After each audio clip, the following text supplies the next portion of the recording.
go, Barflies. Welcome to the Barfly Tailgate Show. You already know it's live. It's done by Barflies, for Barflies, and all the other Bears fans out there. It's the bittersweet day. You know, it's the end. It's no football for 7 months, and we're going to be, just going off of the whole is Wentz coming? Is he not coming? Should this whatever? Like, it's just going to be. But it's a Super Bowl show. We got a whole party set up for you today. We're going to be bringing in all kinds of hosts from the Barroom. I almost said from the Barfly Tailgate Show.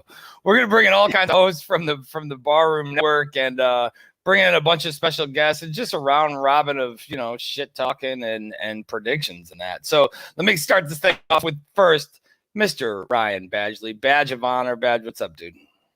Yo, what's up, man? Super Bowl Sunday, bittersweet, man. I think it's going to be a phenomenal game. Great matchup. I mean, the GOAT versus possibly the next GOAT. The NFL.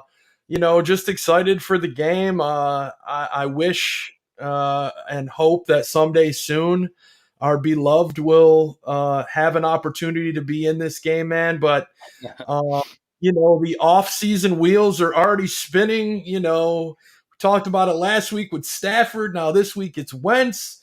Yeah. The Texans are holding steady on Deshaun Watson, and Watson's like this to those guys. So, we'll get to it all here today, and just excited, man. Just the off-season in full swing. And the fact that, we're here and we've got a bunch of great guests coming on the show today from the Barroom Network, man. Just super excited to have everybody come on the Barfly Tailgate Show and chop it up for a little while today. Oh, look at it's the Barfly Super Tailgate Show. Super show. Yeah. There you go. And next we have and next we got Mr. AC, Aaron Current, the Kentucky Kid. What up, man? What's going on, fellas? I already went out and got my Wentz jersey, so y'all can see that. Wait, he already changed the fucking name. Nah, I went and got my Mooney jersey. I told y'all all season I was grabbing it this off season, and of course, then the rumors go flying that we're gonna get another number 11 in here. I went with the throwback because I like the numbers on it better. I'm kind of a chubbier guy, and the original blue or white, the 11's just 2 dashes, and I'm like, I don't know how that's gonna look on my belly there. So I went with the throwback. Well, good morning, fellas. And I'm looking like 2 stains from the smorgasbord. From that fucking monster he's drinking. Hey, YOLO. Yeah, man, but we got a bunch of people joining us today. Like we said, we'll have all kinds of off-the-wall conversation. We got some prop bets going for everybody in the chat. Everybody in the chat, stick around. Unfortunately, you're not taking anything home. But the way we're doing this is there's going to be a bunch of prop bets, and some of the hosts will be picked to place a prop bet, and maybe if we got a few left, we'll go with people in the chat. But you pick the multiple choice answer, and whatever happens in the game, if you pick correctly, we will donate that money to the Allen Robinson Within Reach Foundation. So speaking of the Allen Robinson Within Reach Foundation, before we move on, the whole reason for this and the reason for these prop bets, we've got a very special. This is the reason we're doing this, guys. So I don't know if you know this, but Allen, I know we've touched on it when we've talked about Allen's foundation, but he has more. There are more than 21,000 students attending the lowest 10% of elementary schools and high schools in Chicago, and those 10% don't have necessary reading skills. Allen's Reach for a Book program, and those zones. This program provides students access to new books and periodicals in a fun learning environment to foster a love for reading. So, if you're looking at these prop bets today, the money that is going to be donated here by the Barroom Network is going to go to help Allen's Reach for a Book program. And this is a huge initiative that Allen and his foundation work on throughout the year. And yes, it's been a little bit more difficult, due to the pandemic. But this is something that, we at the Barroom Network and anybody that listens to the show can really get behind. So the Reach for a Book program is a huge aspect for the Allen Robinson Within Reach Foundation, and we're just trying to help Allen and his foundation make it easier for those children in those 10% of schools and high schools to get access to books that can benefit them and help them with their reading. Absolutely, man. I mean, he continues to do great things throughout the Chicago public school system, and continuing to help. And there's there's been a big push through the stuff that he's doing. He actually did a show the other night, and then the whole Allen Robinson Within Reach Foundation, Mads, because she doesn't like to be called Madeline or Madeline or anything like that. It's just got to be Mads. So either way, that's it. The other boys, KB might be joining us here shortly. The fireman's out doing his thing. It's Super Bowl Sunday. I'm sure somebody's going to have some sort of grease fire. Or might have burnt the damn pizza. Somebody's going to mess something up. And then Mr. Mike Schaefer, old Magic Mike, could possibly be jumping in, but he's got a bunch of stuff he's got to take care of today also in order to basically get ready for game time. So let me introduce our first show host and guest that we have on, Mr. Joey Two Scoops, Joe Mandel. Two Scoops. What's up, guys? How's it going? Happy Super Bowl Sunday. Hell yeah. Absolutely, man. All right, so tell me, how are you starting off your Super Bowl Sunday besides the tailgate show, right? Are you trying to knock out a bunch of shit so you're ready for game time, or are you already prepping that food and getting ready for the game? Well, I made sure before the show I got out and I snowblowed my driveway first and foremost. So, I had to get that taken care of. And then we're having some Lou Malnati's pizza later with some wings. Yeah. So, I got the pickup time. I got up at 6 this morning to get that order placed because you can't pre-order a day ahead at Lou's. So I got the order in. I'm good to go. Got to be there to pick it up at 1:30, baby. And then, then it's all pregame after that. Nice. So let me give little old Joey a plug real quick. So as you guys know, Joe's part of the Fantasy Football Goon himself, yes, and the Tooch, the Toocher, Mr. John Santucci. But why don't you let everybody know what you got coming up, and what else you're going to be doing here. Sure thing. So we got a little bit of breaking news in the house. This is the first place people are hearing it. But starting shortly after spring training, we'll be launching a White Sox show here on the Barroom Network. I will be, and the show is going to be called, drum roll please, yes, there it is. The show is going to be called South Burbs Hitman. So we will be premiering that shortly after spring training starts. It will be myself, the ever-energetic Chris Gonzalez, and Ryan Zimmerman, the Zim. Nice. Of course, we'll have White Sox guests all the time and other big White Sox fans, hopefully some big players if we can pull a couple strings. But we're looking forward to bringing you guys the White Sox coverage that you all want because it's a team that's up and coming. We're excited about it, and baseball season is just around the corner.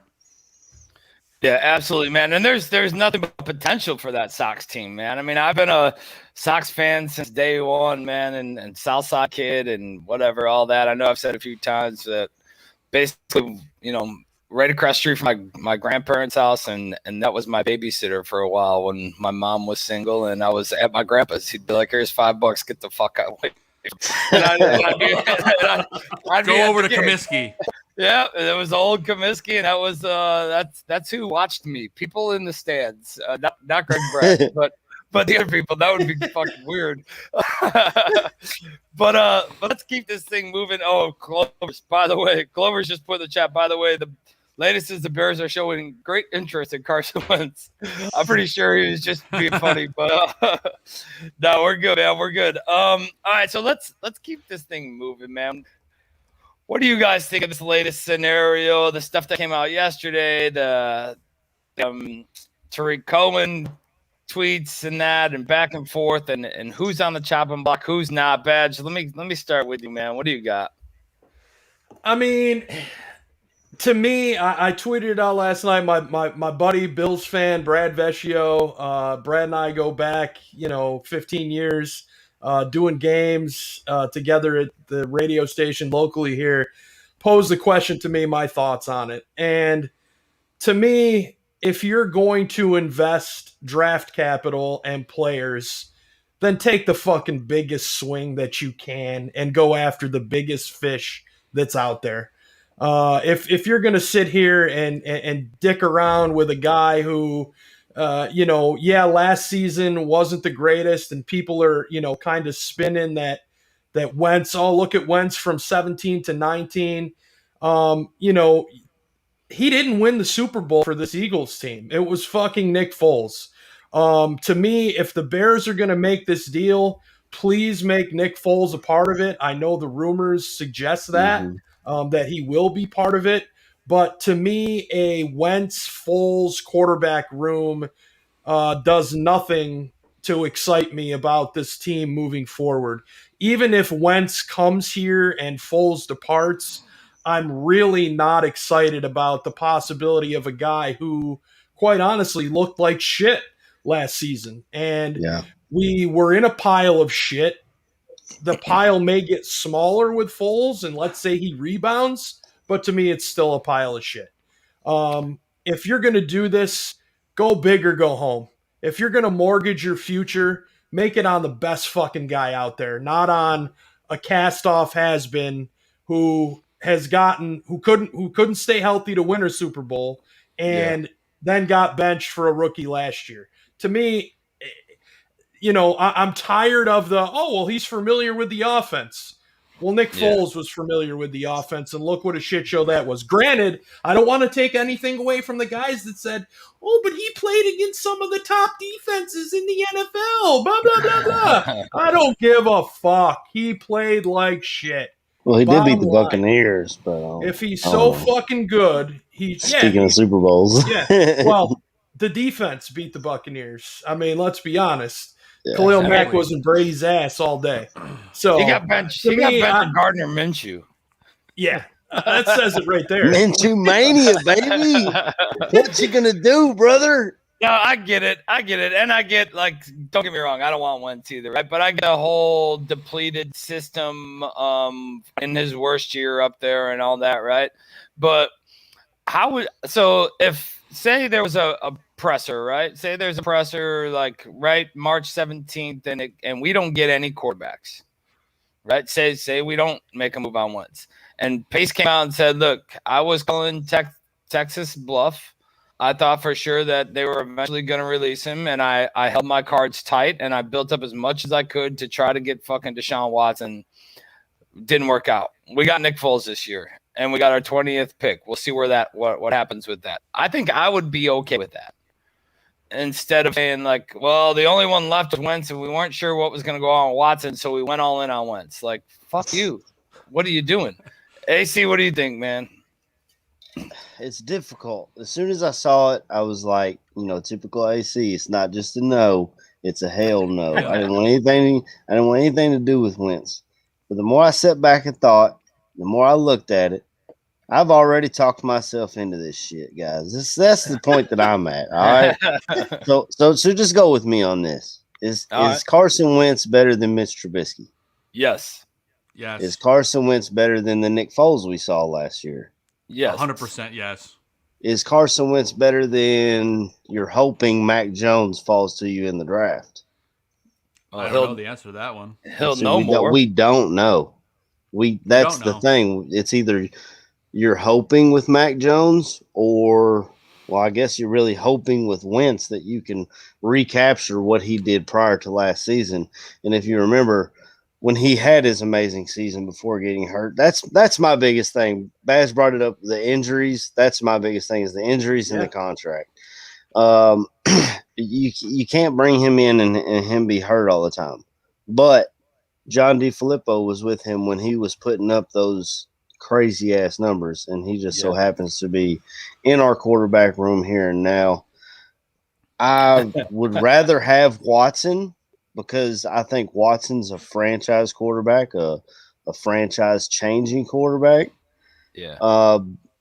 But I'm not sure we can outbid other teams who are looking for Watson. I mean, you look at if Miami wants to go, they've got all the draft capital you could ever ask for. They got a young guy in Tua they can throw in.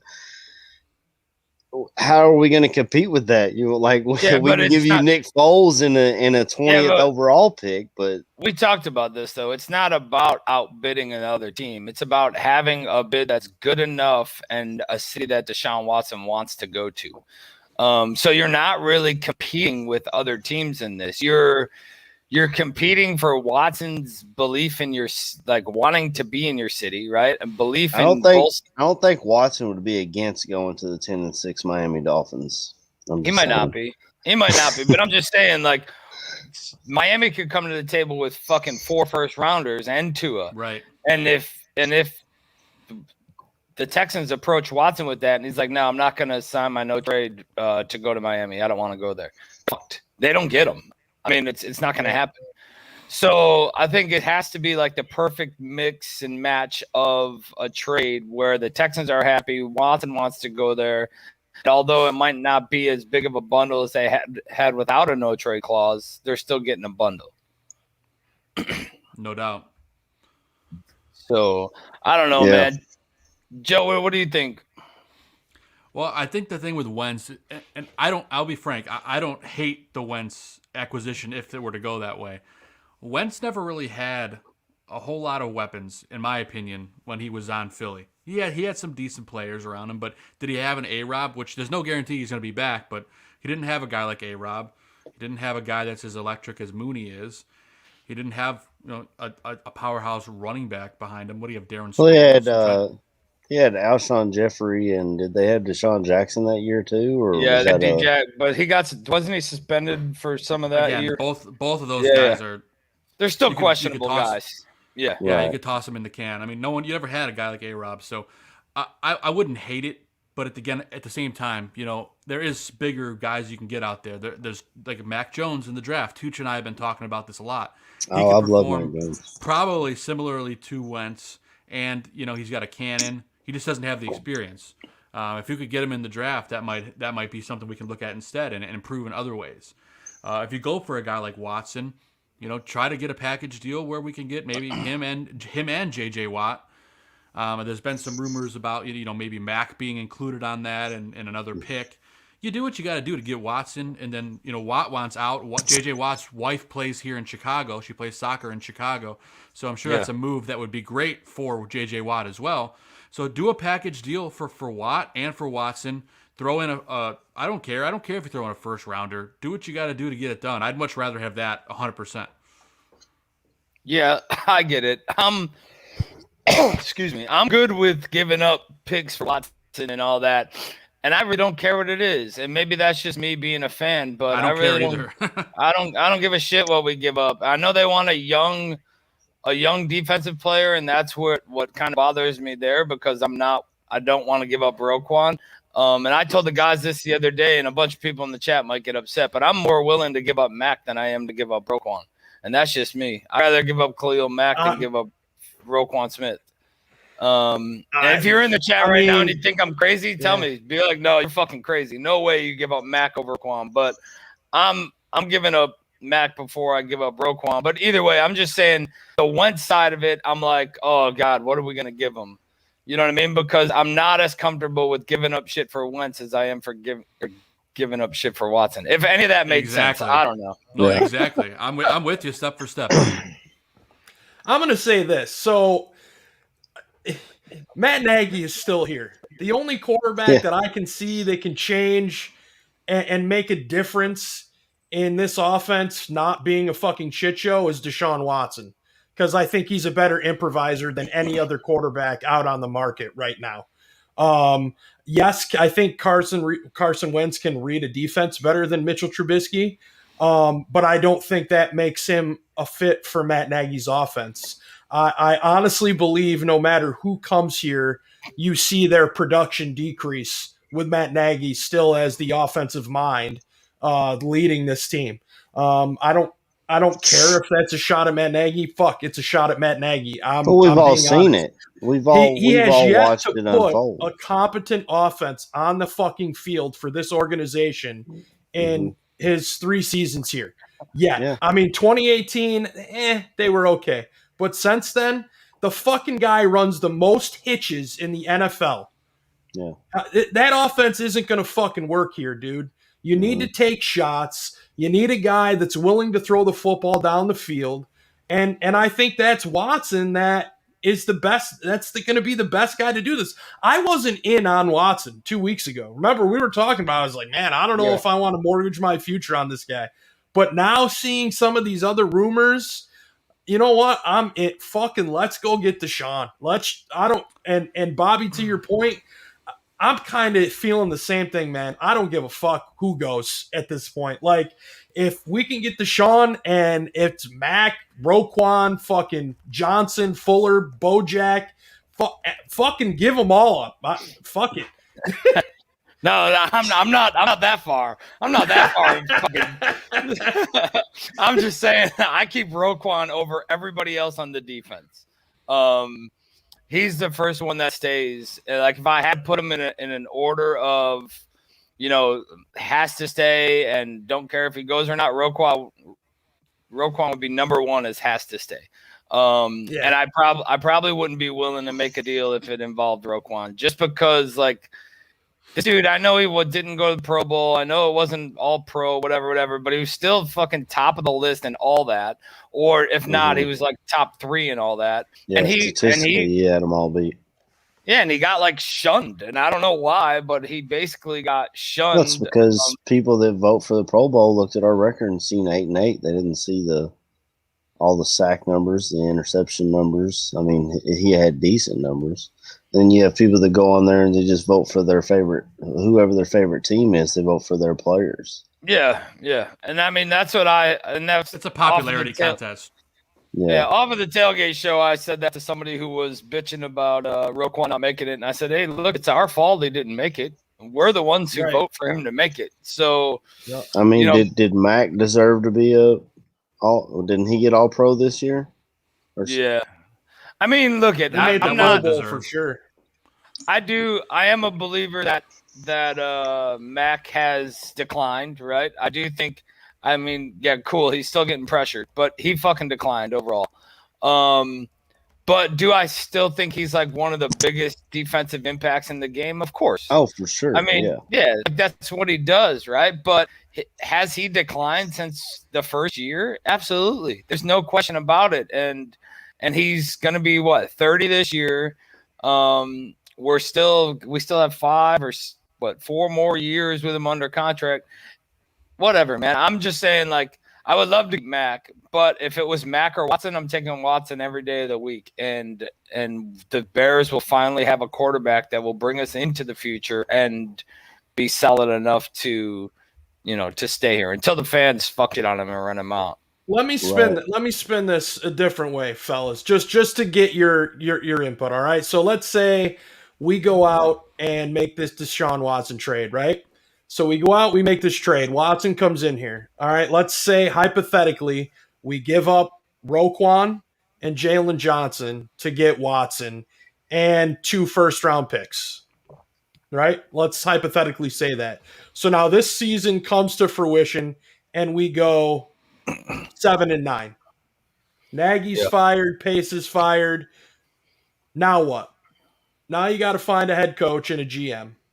Now you've got your franchise quarterback, but you just gave away Roquan and Jalen Johnson, 2 of your younger pieces on defense.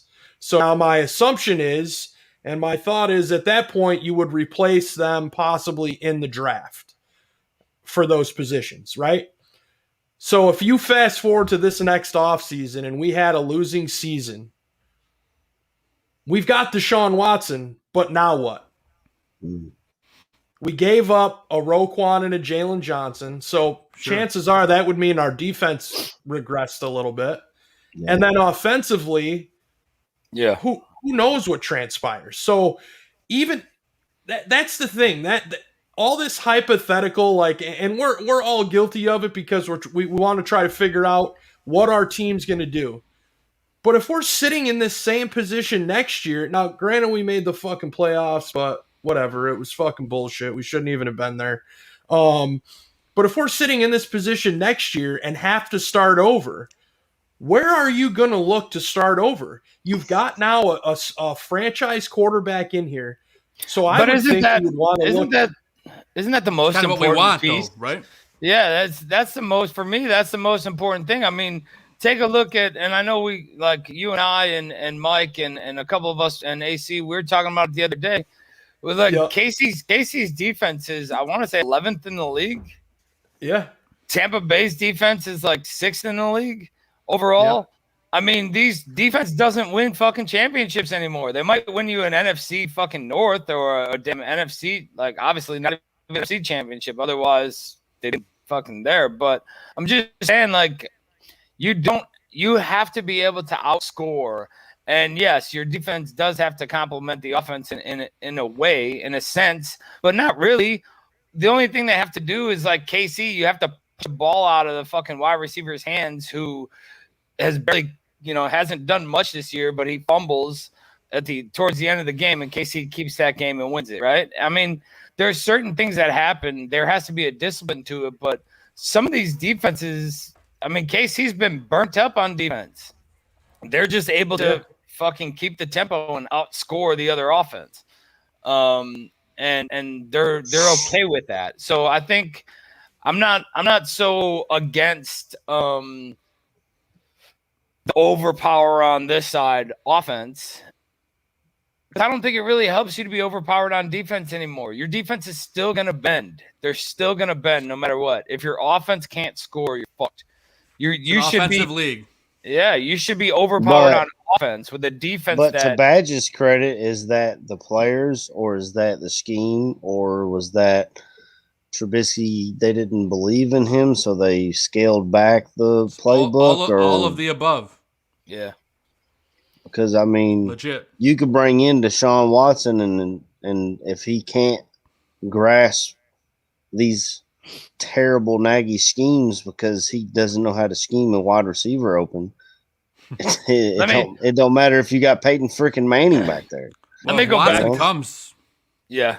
I was gonna say, if Watson comes, he'll audible. He won't take Nagy shit. I don't think he would. And that's I don't know. He sat there and went like 4-12 with Bill O'Brien's offensive play. Look at some of the magic he did, though. I mean, he did a lot of magic with a lot of nothing down there.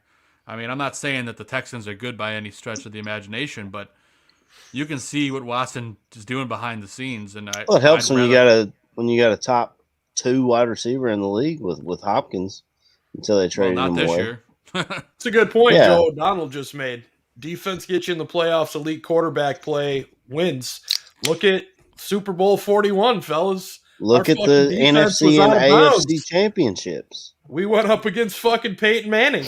Yeah, but what is the goal here? Is your goal to get in the playoffs? I mean, if that's your goal, cool. Keep a fucking elite defense. The goal is not to get in the playoffs. The goal is to win the Super Bowl. I think you've got to be good on both sides. Like you said, the 11th ranked defense and the 6th ranked defense, like that's not fucking good. Like that's still fucking good. I mean, but they have an offense that'll kick your ass too.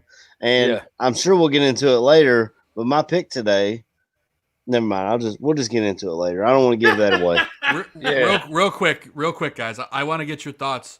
I don't know if you guys saw Brett Favre's comments this week about the Watson situation. Did any of you guys see his quote?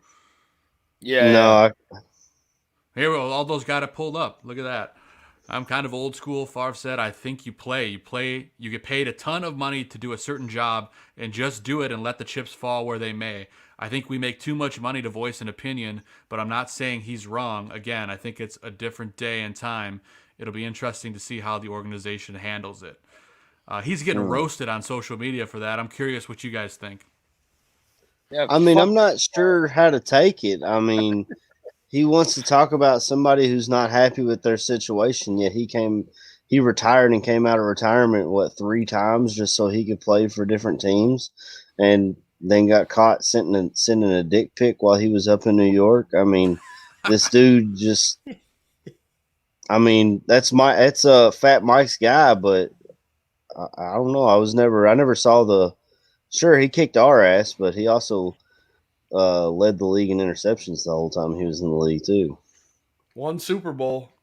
Yeah. I tell that to I got a friend at work who's a Packers fan, and he's always like, where are the Bears at? And I'm like, man, if we could have a fucking quarterback, we'd be all right. Y'all got 30 years of quarterbacks and got 2 Super Bowls to show for it. So I just don't get what the fascination is with asking fucking retired players about shit happening today in the NFL.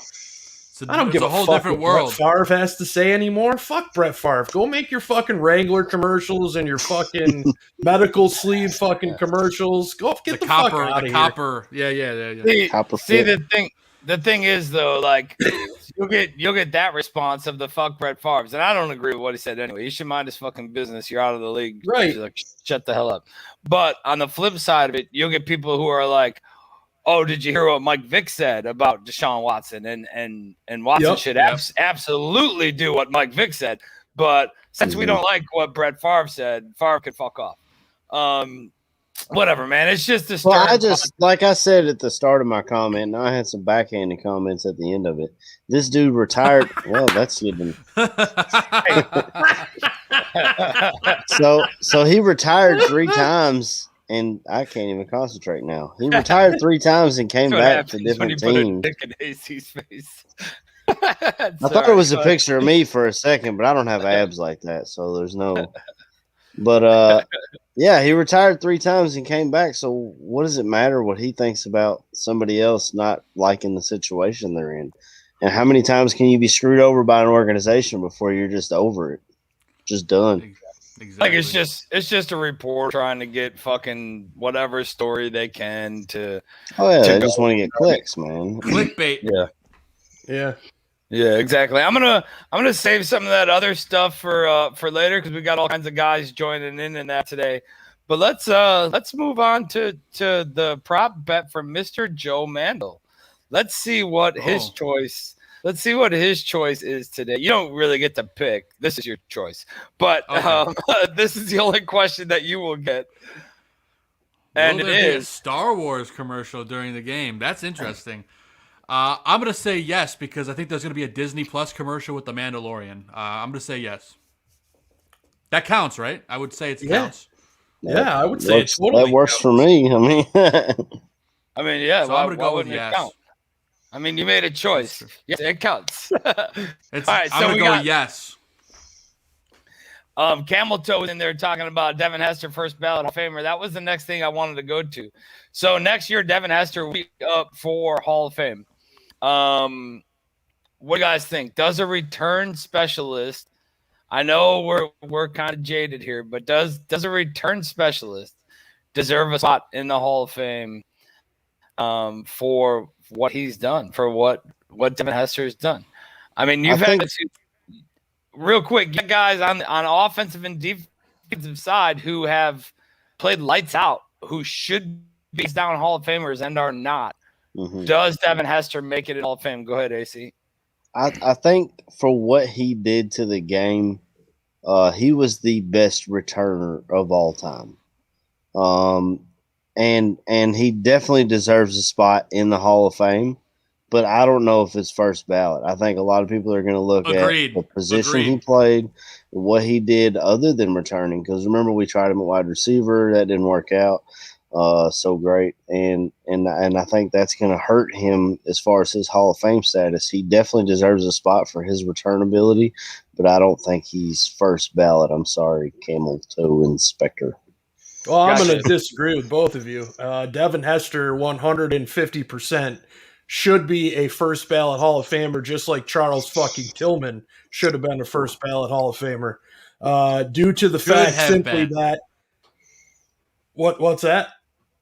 I said should have been. Yeah, 100%. These two guys. That was the first Bears jersey I earned.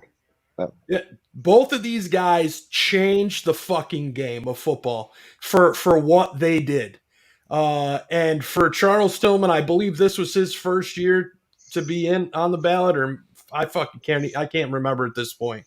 But both of these guys changed their position and how things affect. Look at what they've done to kickoffs and punt returns and how they've changed. To me, that says it right there that no doubt about it, Devin Hester, in my mind and in my opinion, is 100% a first ballot Hall of Famer, just like Charles Tillman should have been. I can't remember if he was up or not.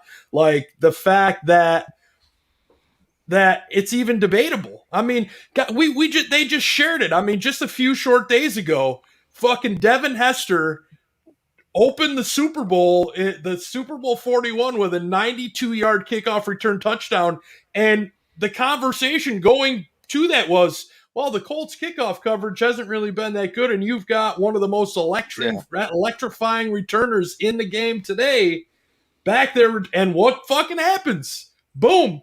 The guy in the Super Bowl, no less, got the Bears the lead, and unfortunately our run defense sucked fucking balls that day. So they tried to hand the game over to Rex Grossman instead of handing the ball off to our. How about hand the ball to Thomas Jones instead of Cedric Benson? Yes. We would have won. Yeah. But to close out, Devin Hester, first ballot Hall of Famer, no doubt. Yeah, in my mind, in my heart, he should be, but I'm not voting for. I don't get a vote in the Hall of Fame. I just get an opinion. Yeah. I'm with you, Badge. I think that if they turn around and actually discuss that, I don't know how the voting process goes or what happens, right? But if they're like look at everything that's had to change after this dude went ballistic. You know what I mean? And granted, I know when he went to Atlanta, I think he only had a few. He had one, but that was all he needed to do it. Yeah, but I mean, either way, he holds the record. The dude is up there. We got Chris Emmett here. Lovie Smith once said, Devin Hester, whenever you say that somebody is the best at a position in the NFL, when you say they are the best, the greatest of all time, he should be in the Hall of Fame. For me, he should be first ballot Hall of Fame. Yeah, I mean, he should, especially if you're like around him. I think he should, especially for changing the game. I don't know, do they let him in? But do they vote him in? I think they make him wait. I don't think he's first ballot. I think he makes it around, but do I believe he should be? Yeah, I do. And that's kind of where I'm at with it. Maybe it's fandom of the Bears and Devin Hester and watching all that, but I don't know, man. That's just kind of where I'm at. Overs, that game was lost the moment Benson went down. The two-monster strategy was out at that point. Dude, that game was lost when they started giving Benson that ball. They should have just left. Fucking put it on the ground, too. Yep. Yeah. I mean, if you want to talk about Benson, we could have just drafted Aaron Rodgers instead of him, and who knows where we'd be right now, you know. Yeah. We would have the jugular. NFC championship games that we've lost. Yeah. Hey, I'd rather freaking be there than sitting at home. Well, yeah. And sucks either way. Yeah, I mean, but there's way too many of those. There's one of those every year where you could be, but yeah, you're right. I mean, Aaron Rodgers, Patrick Mahomes. I mean, you could have drafted in the 5th round. You could have drafted a lot of these guys, dude. If we went back on all the people that you could have drafted with your pick, it would just be heart wrenching. And the worst part about it all is the Bears really don't have a quarterback that was ever that good as anybody, dude. I mean, look at Cutler's the best one we've had, and he was above average. Yeah, just fucking trash. Joe, let us get your Super Bowl pick, man. Who's your Super Bowl pick today, and what do you got going, and why? Well, I've been flipping and flopping, but I'm gonna go with my original gut. I have the Chiefs. I bet them -3.5 up front. But again, I just hate betting against Brady, but I did. I just think the Chiefs are the better team. They have the better offense. They're the better all-around team, but I know they have offensive line problems and injuries. That's kind of what scared me a little bit. But I'm going to stick with my original pick. I'm going to go with the Chiefs. I think they go back-to-back. Nice pick, Joe.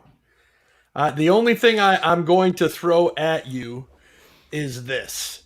Does the Patrick Mahomes turf toe injury that they have already come out and said he will have surgery on make you nervous? A little bit. I mean, it's because part of the magic of Mahomes is his escapability, right? He can make something out of nothing. So I have that in the back of my head. You know, I think Jason Pierre-Paul is going to have a huge game today against the Chiefs. I made Zach a prop Barrett. bet. I made a prop bet, which maybe this is Aldo has it for later. I don't know, but I bet that he's going to have over 3.5 tackles in this game, and I think he's definitely going to be easily over that number. But I still think the Chiefs can do enough to get it done. But yes, to answer your question, Badge, I'm scared a little bit that he's not going to have some of that Mahomes magic. But I also have in the back of my head that his wife is expecting a baby pretty much any day now in the coming weeks, and this dude wants to win back-to-back, and he wants to have an off season where he can just kick back and worry about nothing but fixing his toe and his new baby at home. So I still think the Chiefs pull it off. Yeah, I'm a little concerned with Mahomes, and I see Adeptus here in the chat saying Mahomes is struggling to throw to his left with the toe injury and the prosthetic shoe. I'm just looking forward to a great game. I hope the injury doesn't affect him. I would really love.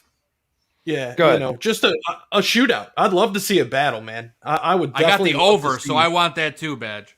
Yeah, I mean, he did fine against Buffalo, right? Didn't he have it in that game too? They started slow, I think, offensively. You know what? Thinking back to that game, they started a little slow offensively, and then on a kick return, Hardman put it on the ground. But then after Mahomes walked over to him on the bench and goes, "Yo, we got you." Pick your head up. And that next drive, the offense got the ball. Boom. They found Hardman on a little wide receiver screen for a touchdown, and from there, the Chiefs were off and running. I mean, he's taking a fucking shot of cortisone in the locker room, like damn Varsity Blues, and they're like, "Hey, you got one game left, man. You got one game. This is the game, and then you got 7 months off to fix yourself." And he's like, "Yeah, give it to me. Let's go." Yep. And that's it, man. I mean, I think I'm not saying that he's doing drugs in the locker room, but I'm pretty certain that that's fucking what's happening. And from there, man, you have to. I think every single one of us would. The Super Bowl, and you're that dead, and like this, you came this far, and now you got this fucking toe injury. I'd be like, "Yo, give me a shot of cortisone and let's go." Like, I'd rather hurt it more today than have it bother me today. I'd rather hurt it more today and have the next 7 months to work it off than to have it bother me today and affect our game. So shoot me up, Doc. Bad. You want to know what's you want to know what's got me a little more worried than the Mahomes injury is the distraction of everything going on with Andy Reid's son. Did you guys hear about any of that? Yeah. It's a sad situation for sure. It is, and it's a shame it had to happen at all, first off, and then secondly, right before the team leaves for the Super Bowl. I know, and I believe, this is the second time a horrible situation has happened for Andy Reid, because he had his son pass away, I want to say, right before a championship game or Super Bowl with the Eagles. One of his other children had a drug problem, and before a game had passed away. Luckily, his son here hasn't. It sounds like, based on the reports that I've seen from Adam Schefter, is that he admitted he had 2 or 3 drinks. But I don't know that anything's been released on if he was the cause of the accident or anything along those lines. We definitely want to shoot prayers to the families involved, and hopefully those little kids. Those kids are, make full recoveries and don't have any long-lasting effects from any of this, without a shadow of a doubt. Man, it's a big shadow. It's terrible. Yeah, it does. So another team that might be involved in this Wentz trade, looking to be the Carolina Panthers. I'm just kind of connecting the dots here, but during trade talks to try to acquire Matthew Stafford, this is from Schefter, the Carolina Panthers made a serious offer to the Lions of their 8th overall pick, a 5th-round pick, and quarterback Teddy Bridgewater. Detroit opted to take the Rams offer instead. Carolina is still looking for a quarterback. Wow. That's a big play in all this, because everybody's saying, well, the other team involved, I thought it was us or the Colts. Yeah, so did I. Maybe it's us or the Panthers. If I'm the Eagles and I see the 8th overall pick and I get Teddy Bridgewater as a bridge quarterback, I'd take that over what we can offer. I'm sorry, Bears fans, but we can keep Nick Foles and draft Mac Jones and have Foles as our bridge quarterback, or go get my boy Fitzpatrick. Yeah, I think isn't it crazy though? Like last year and this year, look at the quarterbacks who have switched teams. Like guys who were staples of Phillip Rivers, Tom Brady. Yeah. Like you got these guys, some of the like Teddy Bridgewater moved over, right? You got some of these guys who were guys that everybody was like, oh, there's no way. There's no possible way. It's going to continue. You got Sam Darnold leaving this week or sometimes this offseason. He was supposed to be the savior to the New York Jets. You got we saw Goff, moved. We've got we got Derek Carr might be somewhere else. They've been trying to get rid of Derek Carr since John Gruden got to the Raiders, it seems like. And he just keeps showing up and doing his thing. So yeah, we're gonna see a lot of movement this offseason. More than I can remember. I thought Aaron Rodgers might have been out too, but I guess he's gonna stick around. He's riding in the back of Bakhtiari's truck with a case of beer. I think he's pretty happy where he's at. Sure is. Yeah, he could be. Who knows, man? He could be the next to puzzle. There's a little talk about it, but it was from like random accounts, right? Saying that Rodgers was pissed off that they drafted Love and this, that, right? And he would have to, in order to get out of his shit, though, he would have to retire. Either have the buyout or whatever. I think I was looking at his contract and because as soon as that news came out that he was like, a lot of our futures are in question, and myself included. I looked at his contract on, I think it's on Spotrac.com. I hope I'm pronouncing that right. And it basically said that once I think 2022 hits that season, his contract is either close to not guaranteed or some shit like that. So they might be able to cut him with little to no issues there. Or they might just want to trade him away, which, that gives Jordan Love a couple of years to learn their system and sit and learn behind Aaron Rodgers. And then they can, just like they do with Favre, I guess they're going to try to do the same thing again. No doubt. Yeah. Yeah, I get it, man. I don't. Go ahead. No, no. Go ahead, Badger. No, I don't know the Rodgers stuff. To me, I think he perpetuates it. Trying to get a rise out of Green Bay, out of the folks in Green Bay. I don't see him going anywhere. You've seen Matt LaFleur come out and say that they don't want him to go anywhere. I don't think he goes anywhere. If he does, it would be shocking. I just don't think there's any way in hell the Packers would fucking trade Aaron Rodgers to an NFC North team. No way. And have to face him twice a year. Nope. Even if he does go somewhere, it's not to Chicago. There's just no fucking way it's happening. Agreed. It's not gonna happen. But if they cut him in 2022, he can go wherever the fuck he wants. Yeah. Well, if they cut him, sure. But I just don't see it happening. That's not going to happen. Well, contract-wise, it could happen. At this point, though, this team was coming off of such a high year 2 years ago, and the Bears 100 and all that stuff, right? And now they've just straight plummeted down. Even after making the playoffs, they've straight plummeted down, and there's more and more people that you see that are like, fuck this, I'm done with this, I'm done with that. If they do this and that, whatever. They're not, whatever. You could be a fan, I guess, but they're fans of the moves or the players more than they are of the team. And for me, like, some of this is, it sucks. Like, whatever. Yeah. You're still rooting for your team on Sunday, though. And a lot of this talk, I just seen one right now, and it's like, if the Bears make this move, I'm done. I'm out. Man, there's a guy at work. I got one friend at work that's a Bears fan. He's like, I was in there. I had my Bears beanie on the other day when I was leaving, and he was like, "Man, I don't know if I could do it anymore." I was like, "Shit, I'm always repping the Bears, bro. I was repping the Bears when we went fucking 3-13 under John Fox, and I'll." You know what I'm saying? The players can change, the coaches can change, GMs, all that can change, bro.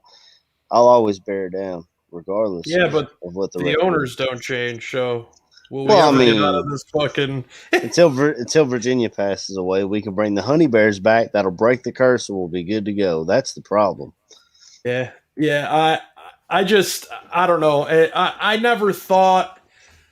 The more I see it, and the more you hear people talk about ownership and George and Ted and the board, I don't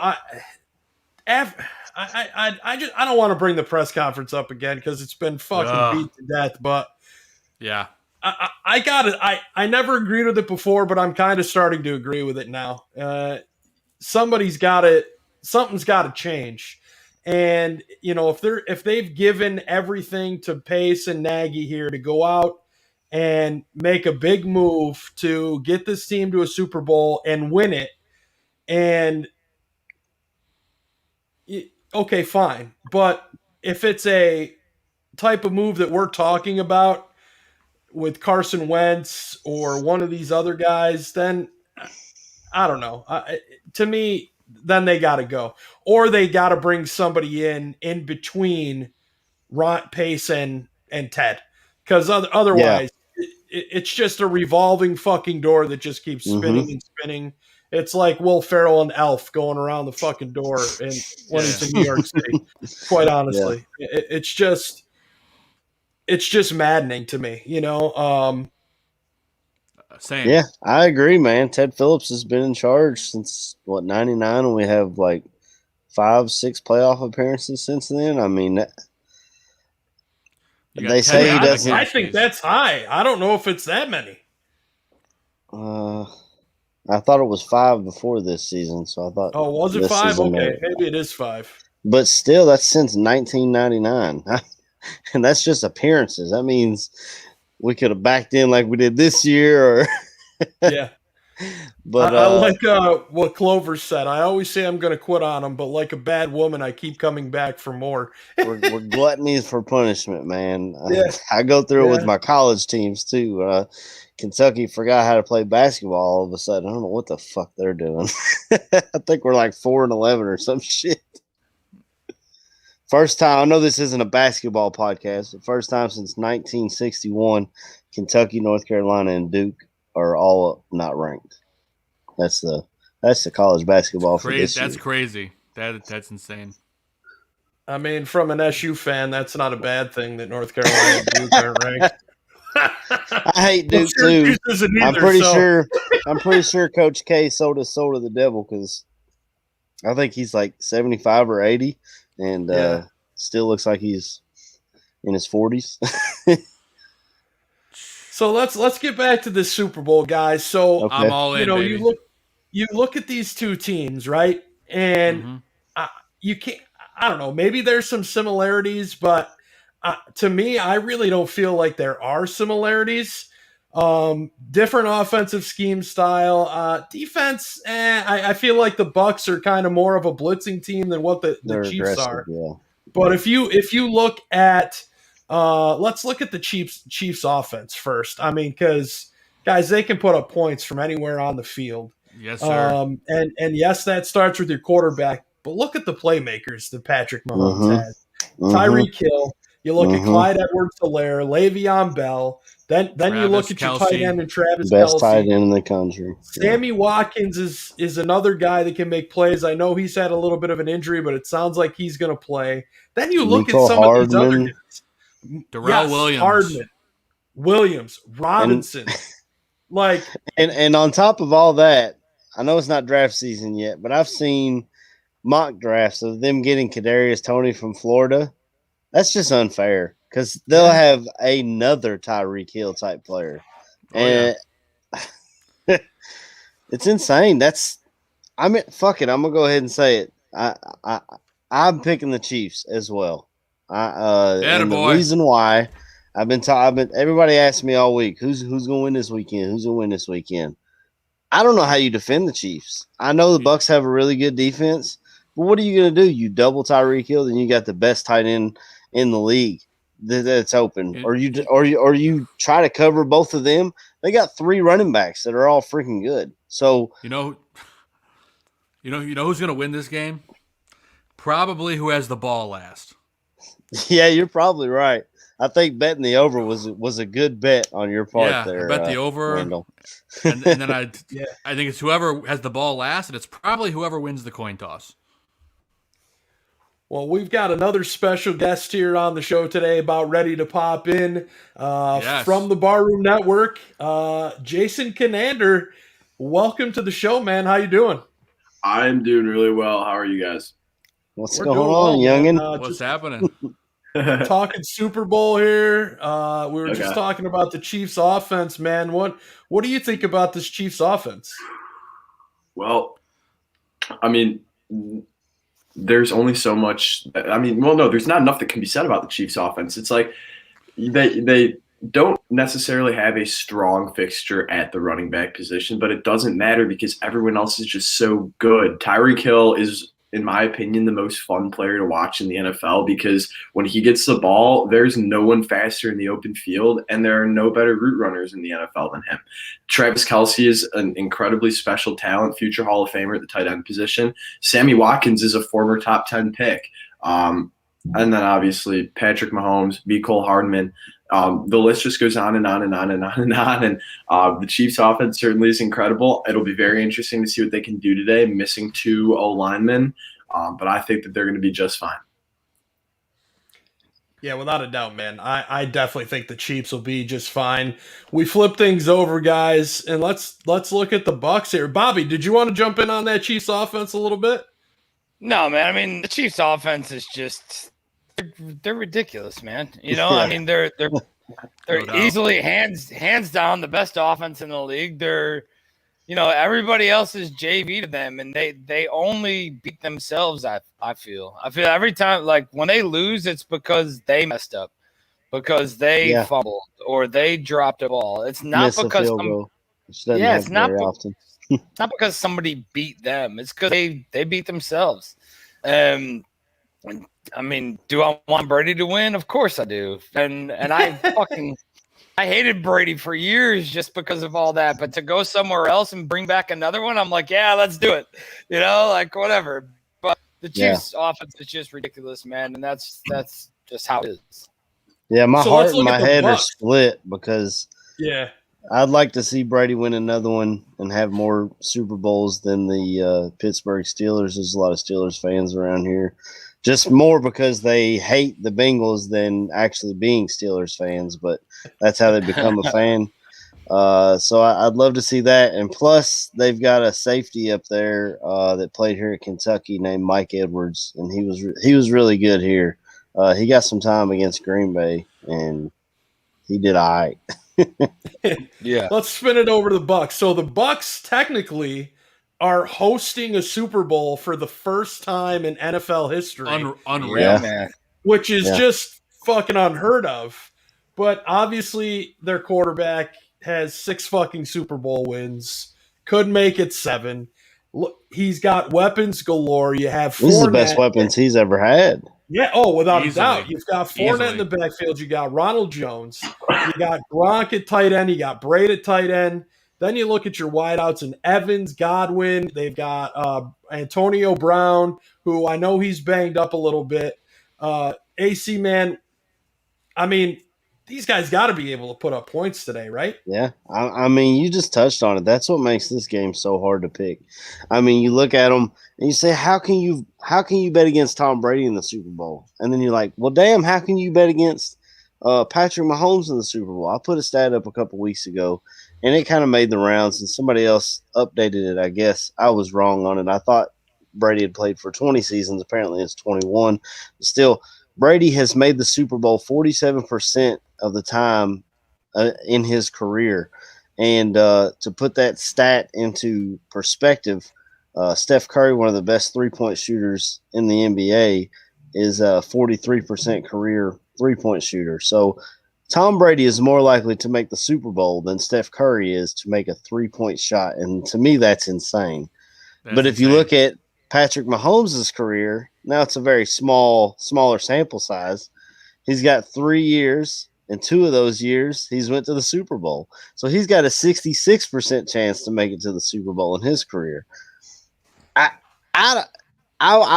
would not bet on it, Mandel. I know you already did. But I would not put money on this game because I don't know how you pick against the GOAT, and I don't know how you pick against Patrick Mahomes. And I think that's what makes this Super Bowl so good. You got two freaking heavyweights just going at each other. I mean, the Buccaneers play great defense. That's how they got there. You know, they stifled the Packers' incredible offense, and you've got the Chiefs who, hey, they ain't bad on defense either. I mean, they just beat the Buffalo Bills who were putting 50 burgers on people. You know what I'm saying? Yep. This game, I'm pumped for it, man. I know my team's not in it, and I don't have a rooting interest, but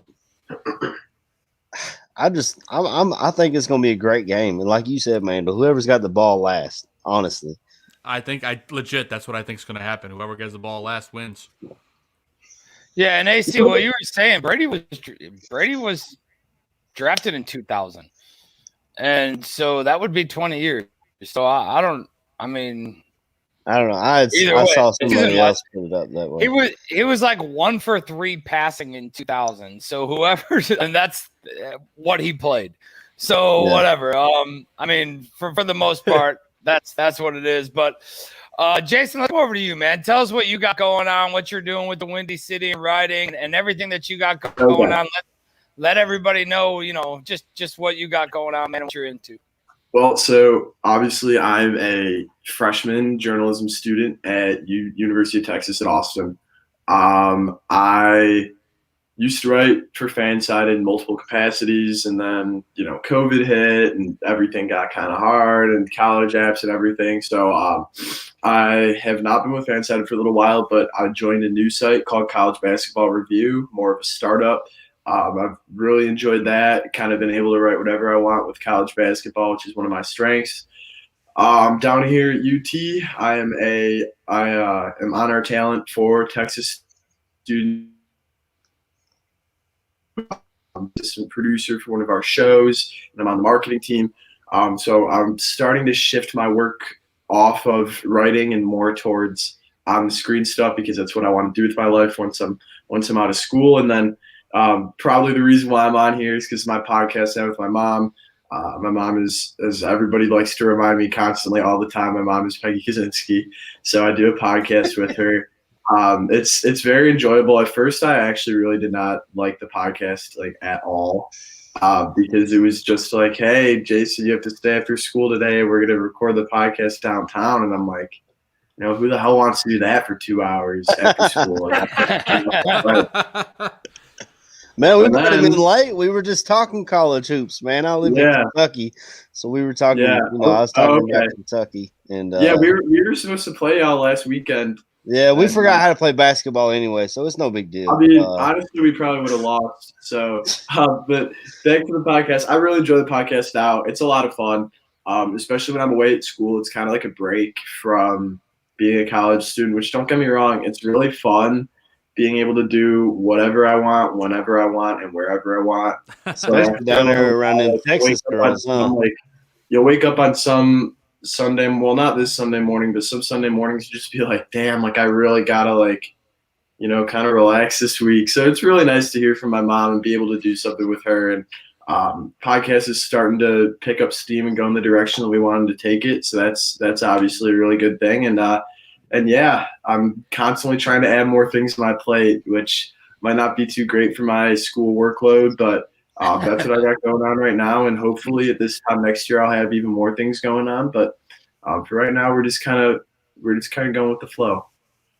You've been getting weird down there in Austin. Okay, I actually have a girlfriend back home.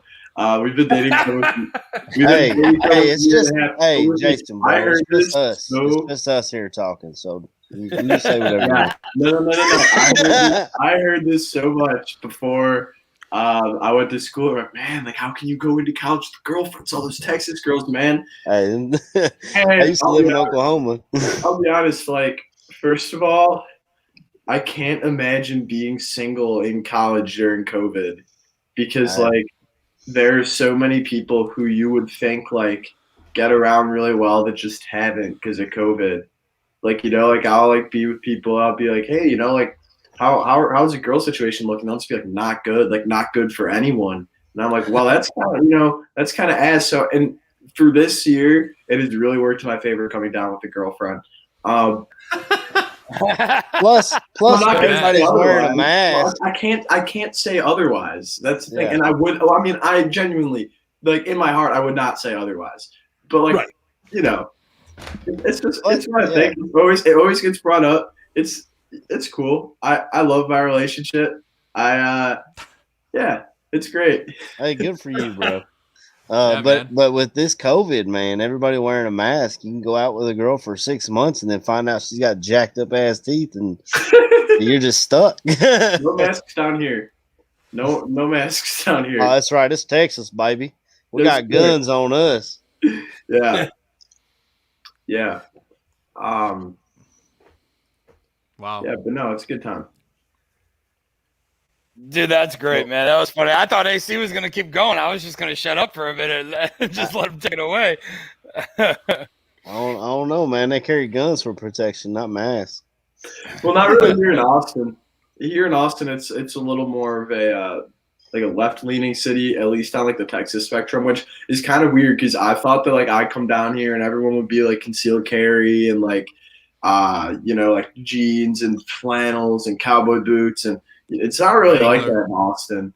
Every other city in Texas that I've been in, it's been like that, but not at all in Austin. In Austin, like they really prefer you to be like politically correct all the time, and it's kind of more like and I get it because it's a college city, but it's just been kind of like a double culture shock. One, like being in Texas, which is like a complete different country compared to Chicago.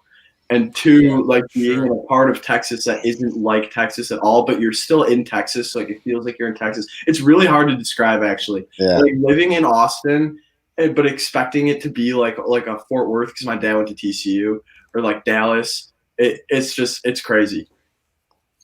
I think a lot of the college towns, though, have gotten that way, and half of it's because they don't want to look like they don't care, right? So they're like, well, you have to do this, have to do that. And then you got other places that are just like, you know, like up by me over at ECU, where they're having like the cops are busting 40 parties a night and telling them all to go home because kids up here on the East Coast are like, yeah, fuck it. Like, let's just go. And they had over 400 people at a house and cops broke it up. I was like, Jesus.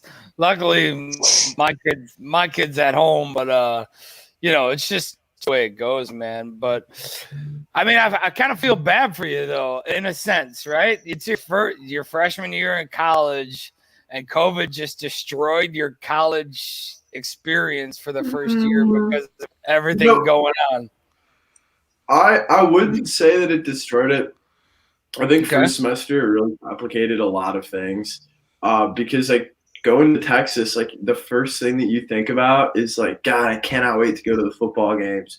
And like this year, the football games are obviously very watered down, and I still haven't been able to go to a basketball game, which sucks because we're like a basketball school now.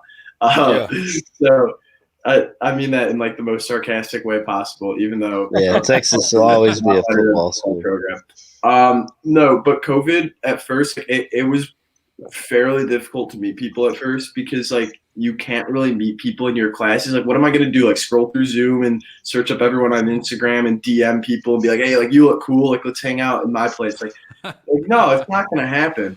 So it's a little bit of a process, but then like second semester has been a lot better because the restrictions are COVID wise are starting to get like lifted a little bit. And like, I'm finding more reasons to go on campus because my dorm building isn't actually on campus.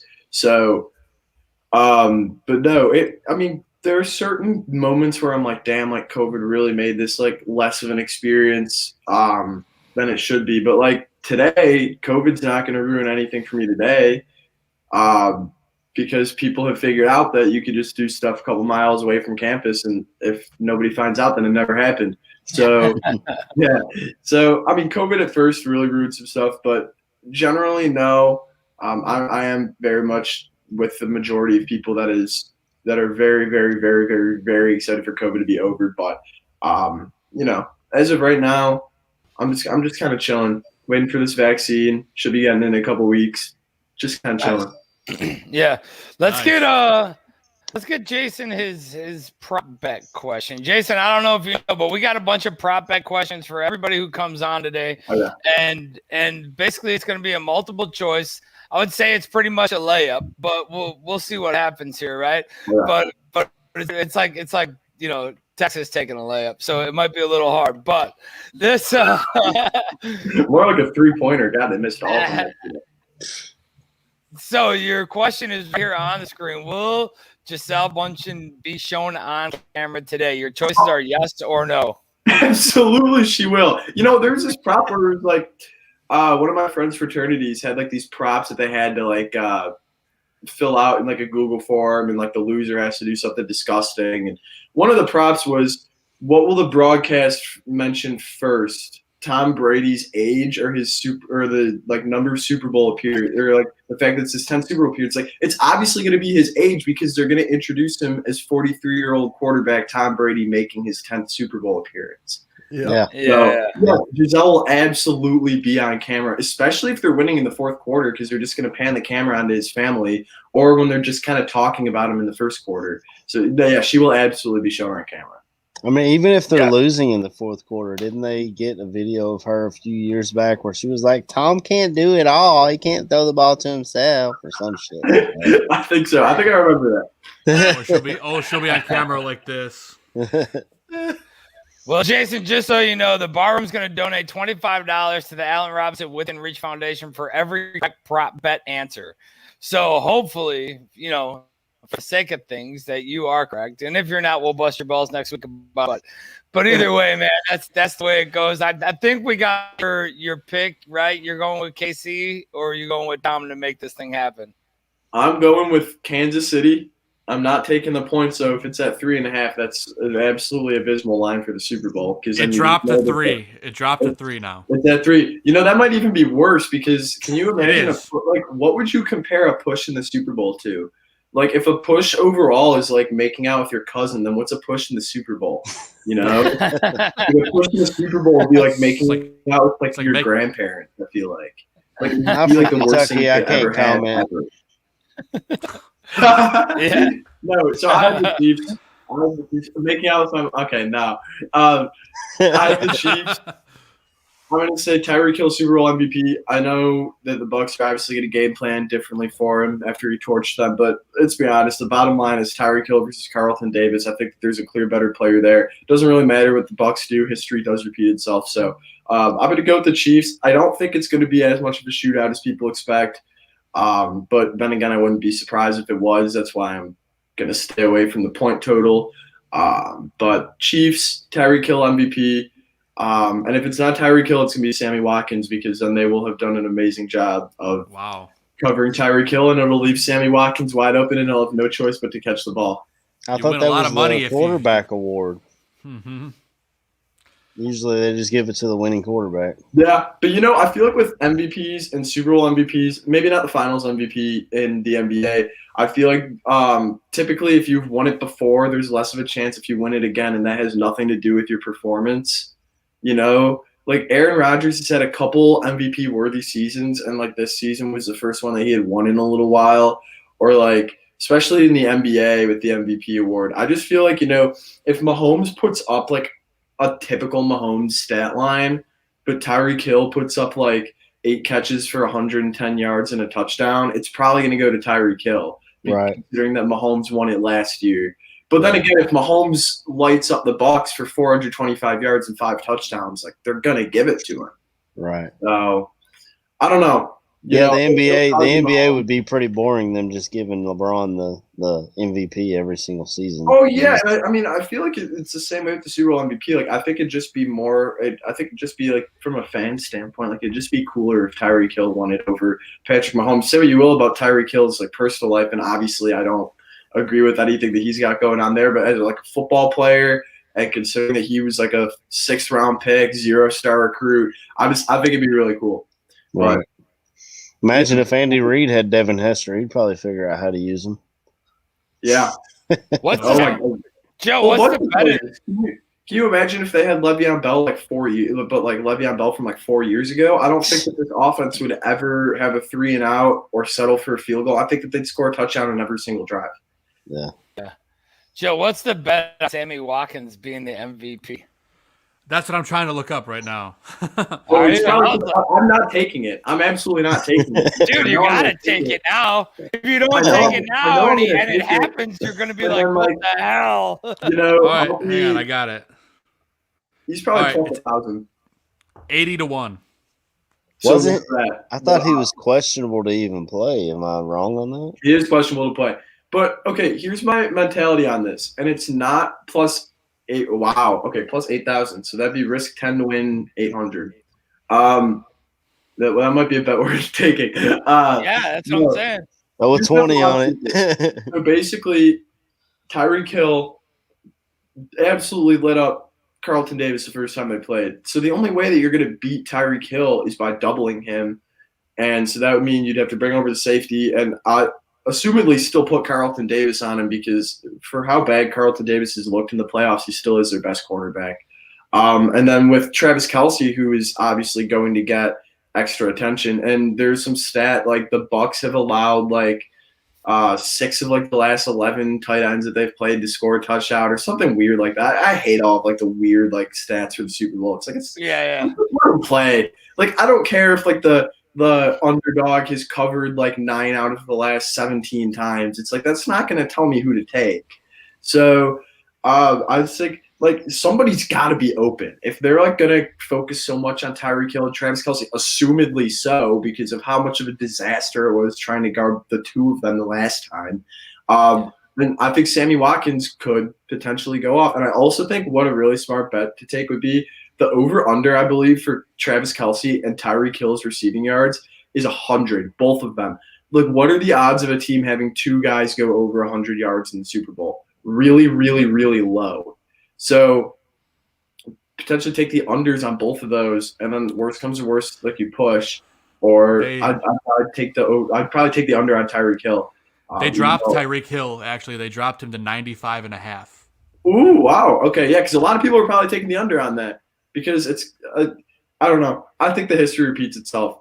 I think that he's the type of talent and he has the type of speed where it doesn't really matter who you put on him as long as he has a little bit of space, a little pocket to catch the ball. He's going to do amazing things with it. So that's my pick, Tyreek Hill MVP. But if Sammy Watkins does miraculously win the MVP, I want all the credit in the world, even though heard it here first, that's folks. what I'm saying. Yeah, I'm gonna take out the last line. We're just gonna be saying Sammy Watkins MVP, and that's it. You know what I'm saying? We'll clean up $1.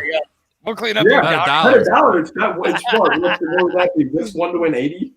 Yeah. I'm putting 25 on it. Who gives? I gotta get my minimum bet lowered then. Nowadays, I'm like, can you lower the minimum bet? Nah, it's there for a reason. I'm like, oh, okay, that's fine. Yeah.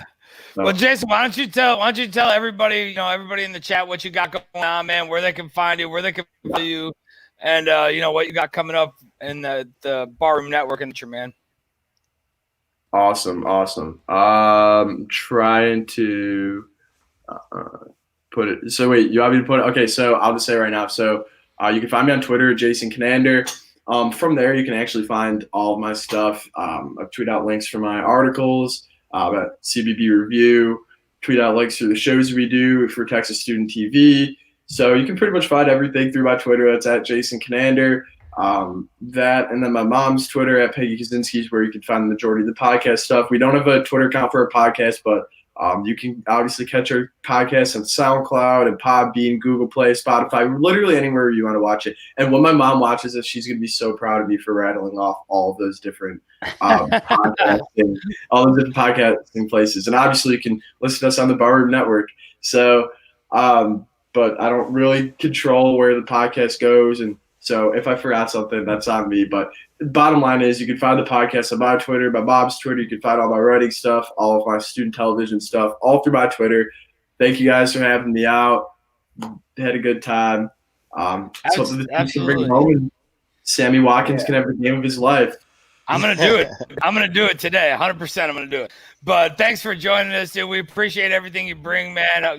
Good luck out there in Texas and college and everything, man. You're killing it for real. Like the articles, the White Sox article, everything that you're putting out and steadily building that foundation to rise up, dude. So congratulations on everything like that, man. Look forward to seeing you, hearing you in the future, man. And happy Super Bowl Sunday. Thank y'all so much. Happy Super Bowl Sunday. Stay safe and have a good time. All right, Jason. Yes, sir. Man. Thank you. Right, man. Awesome. Man, that kid's smart, dude. I mean, he is. He's a smart dude. His articles are well written. And the podcaster, or not the sportscaster and her son, not the podcaster and her son, but the sportscaster and her son's a great show too, man. Check him out over there. But yeah, I mean, just so, even the way he's rambling off other stuff, this guy's at this and that. What he said, Sammy Watkins, I'm like, I need that line real quick. I put $5 on it. I just bet $5. Yeah, I'm about to at least put $10 on it here in a second. But I mean, great guess, man. Good dude, and I'm sure he's gonna climb to the ranks and be up there in the top of the sports broadcasting and all that here shortly, man.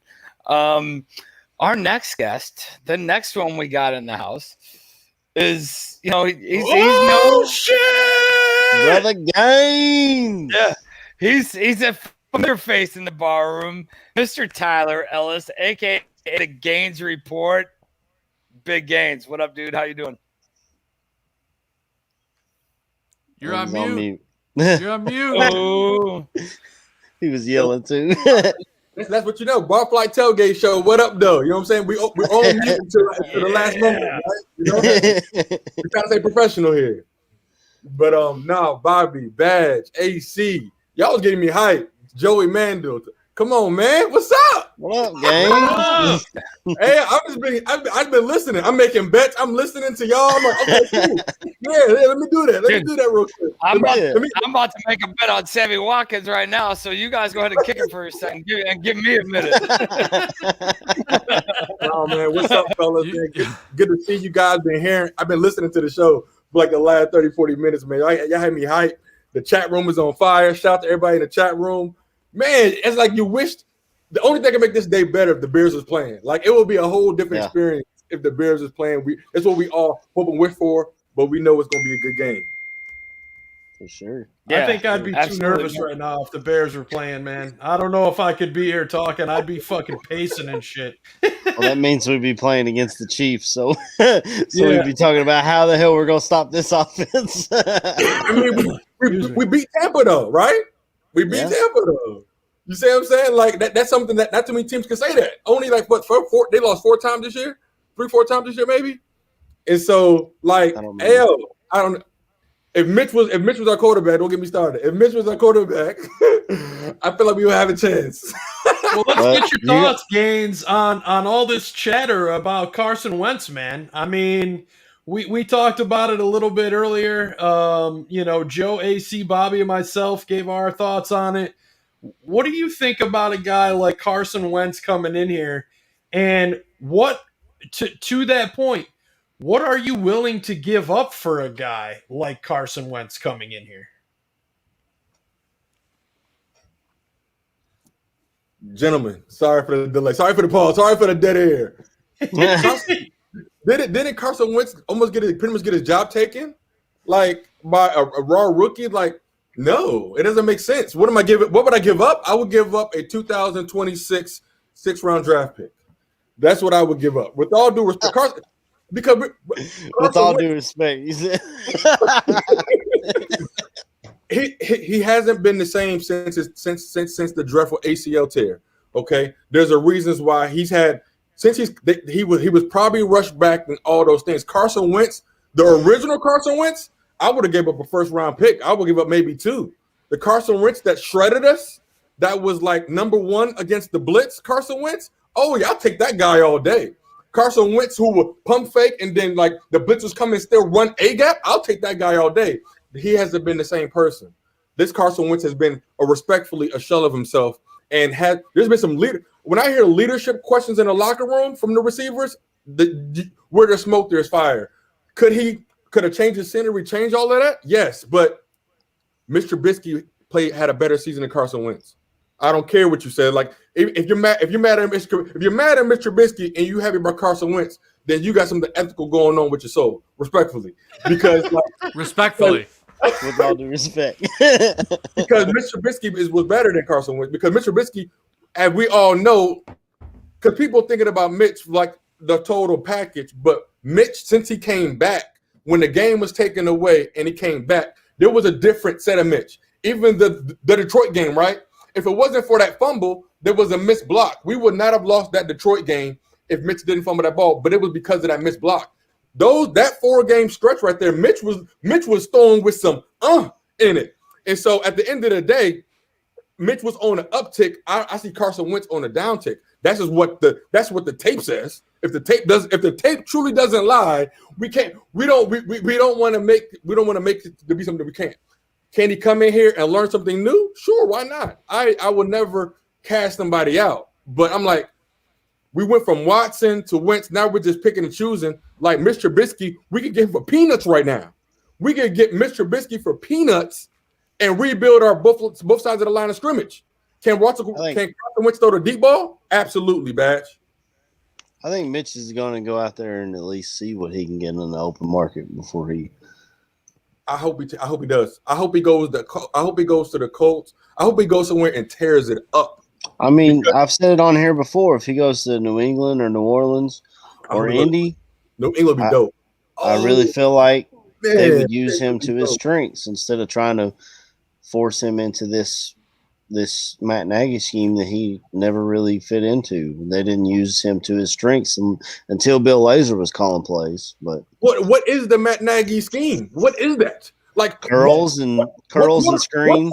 What quarterback was developed in playoff and Pro Bowl berth in that Matt Nagy scheme? Only Mr. Trubisky. That's the only quarterback that has went to the Pro Bowl, elected to the Pro Bowl. Carson Mahomes, that was still all Andy Reid. Okay. And so at the end of the day, we seem to forget our head coach is on his rookie deal also. And so at the end of the day, we got it. You know what I'm saying? We can't have it both ways. We can't. I've been waiting for this, fellas. You can't. It's hard to put blame on Mitch without talking about the people who were responsible for developing him. And so he came into the game studying Mike Glennon. That was Mitch's first introduction to the NFL. Let me see what Mike Glennon is going to do today. Let me study Mike Glennon's habits. Like the one day that Peyton Manning came to the Bears and he was talking to Mr. It's probably one of the awesome things I've ever seen. And so it's all about who you can get around. Who was Tom Brady around? He saw Bledsoe, a warrior at the time for the Patriots. He was a warrior for the Patriots. And Tom Brady watched. Who did Aaron Rodgers watch? He watched Brett Favre, all of his 1,000 interceptions. He said, okay, I'm not going to do that. I'm not going to do that. And Aaron Rodgers became one of the most accurate quarterbacks in the NFL. And so, like, I mean, when people have these examples, we put all this stuff on these young guys so early. I don't want to get off the topic, Batch.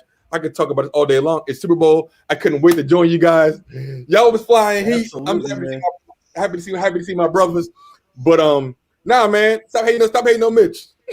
Yeah. So I got a couple more guys I got to get in here, man, and get their thoughts on this. Our man John Santucci, Tooch, and then none other than Will Snopchinski from Draft on Tap. Tooch, how you doing, brother? I'm doing great, but we're in a bit of a deep freeze here in Iowa, so we're chilly up there, frozen. Huh? I can't use my smoker for the ribs. Oh no! That's Too no cold. What good. are you gonna do? And then we'll check in with Neil. Neil, how you doing, man? Happy Super Bowl fun day, guys. Hell, who's not? Who isn't in a deep freeze? That's true. That's very true. Well, I mean, it ain't bad here. I don't know about y'all. Well, I live in upstate New York, so it's cold. I'm sure I know you guys out. Y'all get about 2 months of summer up there. Huh? Yeah, it's not very fun up here right now. We've got about 18 to 24 inches of snow. I mean, the temperature's not too bad today, right around 25, 30 degrees. But I'm definitely happy to be inside. So, Tooch, I'm going to ask you before I ask Neil, your thoughts on this Carson Wentz stuff to the Bears. Or other quarterbacks if you want to throw them out. Wow, this offseason for Bears fans is like sensory overload. You know what I'm saying? It's just you got Wentz, you got Stafford, you got Watson. You can hardly keep up with it all. But as far as Carson Wentz goes, I mean, the injury history is it's troubling. And, this move kind of smacks of desperation, like Ryan Pace and Matt Nagy. They feel that leash getting shorter, and we got to get this solved. We'll do anything to save our jobs. I mean, if you're a Bears fan, and everything's changed after the January 13th press conference, where the Bears revealed just how dysfunctional an organization they are, where Ryan Pace is basically the vice president of football operation, grading himself, giving himself a great grade. Hey, there's no mind in the store with George and Ted above them. You know what I'm saying? So if you're a Bears fan, you're a little worried, you're a little bitter. I never understood the Ted Phillips, fire Ted Phillips much before January 13th. But right now I kind of understand it because, hey, I wish my boss would say, hey, Tooch, give yourself a grade, for how you did this season at work. I'd give myself A pluses. Yeah. Give me a 10% raise too. Man. But the Wentz contract after 2021, it's basically a 1-year contract. There's no guaranteed money after 2021. So, I mean, if you want another guy who's maybe a step above Foles, for me to generate excitement, I want Mac Jones. I want to generate fan interest, get people back into the Bears winning, and I want to see a young kid come in and let's start a new Bears. Rise to the top. That's what I want. Yeah, I think any one of those young guys is going to do that. Yeah, wouldn't the Wentz guaranteed money has to be paid by the Eagles before it even gets right? I mean, in a trade, the guarantees have to come from the team you're being traded from, correct? So we would just pick up his contract of 24, 25, 24 over whatever it is. I know it's a bunch of 20s throughout the next 4 years. I don't know, man. Like I said it earlier. The only thing that matters to me is what we give up for him. You know what I mean? Do I think he's better? Do I think he's better than everybody that we've had? Of course. I think he is. I think he's better than everybody we had. But all gains going to explode. No, that's all right. Yeah. But it depends on what you give up for him. Is he as good as what you're giving up for him? That's the problem where the problem lies with me. But the fish rots at the head, Bobby. And guys like Ryan Pace, he passed up Patrick Mahomes. Patrick Mahomes was my number one quarterback that year. Joe Two Scoops and I talked about it 1 year before Fantasy Football Goon. We said in college, 5,500 yards passing, 55 touchdowns, only 10 receptions. The kid ran for 14 touchdowns. That was in his last year at Texas Tech. And you've seen him throw pre-combine, in his draft workout, he's slinging the ball 80 yards. Well, what watered that down for me when he was coming out was that Graham Harrell had put up insane numbers in Texas Tech's offense as well. So when I saw Patrick Mahomes do it, I was like, yeah, okay, that's that offense down there, like the Oklahoma offense. Everybody looks good in it, and then they come to the league and they got to read defenses, and they're not playing against the Big 12 and all that fun stuff. Sure. That's why That's another reason why I love Mac Jones. He played against SEC schools all year, torched everybody, read all those defense. Now, granted, he's got 5 stars all around him, so that helps out a lot. But he had, to me, the prettiest deep ball in NCAA football. So, but that might be another guy you have to trade up for as well. Because will he be there when the Bears pick? I don't think so. I think the Patriots, if he's there when the Patriots pick, I don't know if they'll pass him. So what I love about you might Mac either have Jones to jump them or get with or trade with them to get Mac. Mac Jones always to throw the ball. When he maneuver in the pocket, his body, he's always getting himself running around, always get himself to throw a nice ball. He's always in a good position to throw the ball, whether he's under pressure. He's got good mechanics. Like I said, he throws a pretty deep ball, and the kid's smart. He throws his receivers open. I would love to have a kid like that. I think he'll have the best wins and losses in the NFL of all these quarterbacks coming out next year. Yeah, what are your thoughts, man? I mean, Mac Jones is one of those dudes that, I mean, you look at his progression from the time that he got, basically baptized by fire against Mississippi State in 2019 to where he is now. Every game is an improvement. Every mistake is a learning process.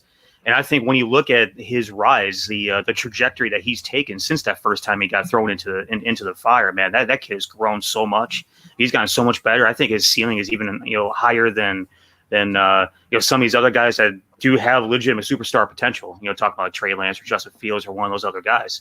But the thing about Tooch, like he touches on like the main thing is that touch, accuracy, ball placement. That's that kid's bread and butter. There's a bunch of critics out there going to say, oh, well, the kid, he's a standing statue. He can't run. He can't move. He can't do this or that or the other thing. No, that's 100% wrong. That's 100% wrong. He didn't have to move. He had the best offensive line in college football. Well, I mean, regardless of that, the kid ran an option, offense in high school at Bishop Kenny. Like the kid knows how to use his athletic ability. He was a Kentucky commit before he went to Bama. I'm aware of Mac Jones. I know you are. 100%. I really honestly think that whether it's Mac Jones, whether it's Trey Lance, whether it's Justin Fields, whether it's Zach Wilson, it's not going to be Trevor Lawrence. But if it's one of those other four guys, Mac Jones is going to incite a lot of excitement into this offense, into this fan base. Any one of those other, three guys is going to do the same thing. Right? I feel like Mac Jones is the only one that'll be within striking distance with us. That's the reason why I bring up Mac so much, because I just feel like Justin Fields is going to go top 5. Zach Wilson might go top 5. Trey Lance is probably going to go top 10, and I feel like that'll push Mac Jones out of the top 10, which I feel like is striking distance for the Bears. I think Zach Wilson owes me a steak dinner. I was fist pumping for that kid since back at like August 31st, man, all over social media, on the show, man. His rise has started escalating after I started pounding the table for him, man. He owes me a dinner at Gibson's. Yeah, I didn't see much of BYU's football, but what I have seen from him, he's been impressive. Athleticism, touch, accuracy. He has all the tools as long as he's put in a good position. No, it sure does. The kid's a playmaker. That's all he does is make plays. And, again, talking about critics, that want to bash Zach Wilson. Like, oh, he tries way too hard to be like Patrick Mahomes. Like, no, he's just going out there and making plays, man. He's got the athletic ability. He's a nice athlete. He's got some girth to him. He's not just a tiny little kid out there, even though my girlfriend thinks he's 12 years old. He's not just one of those kids that, doesn't have any sort of like maturity. Like, the kid's a leader. The kid can use his feet. He's dangerous with them. He doesn't have a rocket launcher for an arm, but the dude can get it from A to B with some zip, and he's got great touch and ball placement. Like some of these plays, I'm sure are coming up in his highlight reel here. The magic that he puts on some of these passes, like the one where he's rolling out and he drops it, beautifully in the back of the end zone to a spot where only that one tight end he's got that does nothing but catch touchdowns could get it. I mean, he's a special kid, man, and it's just I don't know if we're going to be able to, and by we I mean the Bears, their upper management. I don't know if they're going to be able to give up enough draft capital to move up to get on. That would be the biggest thing that remains to be seen, is what they're going to be able to do if they want to go up and get a guy. What are they going to end up giving up? Is the scary thing. Mm-hmm. But I saw a scenario yesterday, guys. Oh, I'm sorry, Gaines. I didn't mean to cut you off, man. But I saw a scenario yesterday that had the Bears getting Carson Wentz and then drafting Trey Lance in one scenario yesterday. Neil, what are your thoughts on if Wentz and Lance are both here? The Bison connection, man. Look out for it. Yeah. It's lethal. No, I mean, I think the one thing about Carson Wentz coming in and mentoring a kid like Trey Lance is that you kind of have that elder statesman, that mentorship, kind of thing going on, bison to bison. I'm sure Carson Wentz has done enough throughout the course of that kid's young career, Trey Lance's young career, to help him grow and develop and be a man and play with some swag and all those types of things. They're only 2 years separated, I think, right? Right. Yeah, as far as or three, yeah. As far as starting quarterbacks go, there's only 2 years of separation between those two kids. So I'm sure when Lance was a freshman, Wentz was still there, and I'm sure that Wentz is a kid that is somebody that kid looks up to. So that's an interesting thought. I mean, I would like to see that if there's any scenario where this club actually goes out and gets Carson Wentz, which I think is interesting that 31% of the vote getters on that goofy poll I put up the other day wanted the giant squid. But if there's any chance that we actually go up and get Carson Wentz, that would be a really interesting scenario that could, potentially play out depending on how far Trey Lance drops. All I worry about with Trey Lance is the same things that we worried about with Mitch Trubisky being a 1-year starter. And now that the college they go to up there, North Dakota State, I guess they don't really play the top talent, which was another knock against Carson Wentz when he was coming out. But they still gave away the farm to get him in Philly. And but yeah, that's my biggest issue is that he only played 1 year. Now, can you be a 1-year wonder and work out? I guess, but I feel like a lot of Bears fans would be worried if they seen us go with that after we just went through the Mitch Trubisky experience. Sorry, that's going through Ryan Pace's head. Another guy with 8 games of college experience. I'm gone if that doesn't work out. I mean, if you're talking about getting Wentz, do you even have the ammo anymore to do anything else? I'm pretty certain that that this whole competition, whatever, right? It depends how far it falls, but I don't think you have the ammo to even pull it off and get another like one of these top quarterbacks. That shit ain't happening. Like we're buying lotto tickets and hoping that that somebody falls down or smokes a bong on draft day and for some reason gets pushed back, which I don't know if that's a scenario anymore. Well, I mean, even if they smoke a bong, we'll just pass on them. Someone said Bong Aldo had to go take a break. Hey, brother Neil. First of all, brother, it's good to see you, man. It's good. Man. To put a face with the name, man. And man. I love your work, man. So please keep it up. Great stuff. And so appreciate it, brother. Appreciate it. Absolutely. A question for all of you. We were talking about giving away all this capital. There were guys ready to give away 3 first-round picks for Deshaun Watson and some second-round picks. Guys willing to give away all these multiple picks. And now Carson Wentz. Guys that have already torn their ACL. Carson Wentz more than Watson, not really the same. Carson Wentz had an interception almost every game except 2 games last year. Multiple. I think he ended the season with over 10 interceptions last year. Are we going to invest high capital to go back into that, and then you tag that with the leadership questions that his own teammates. I've never heard one Bears receiver talk bad about Mitch Trubisky.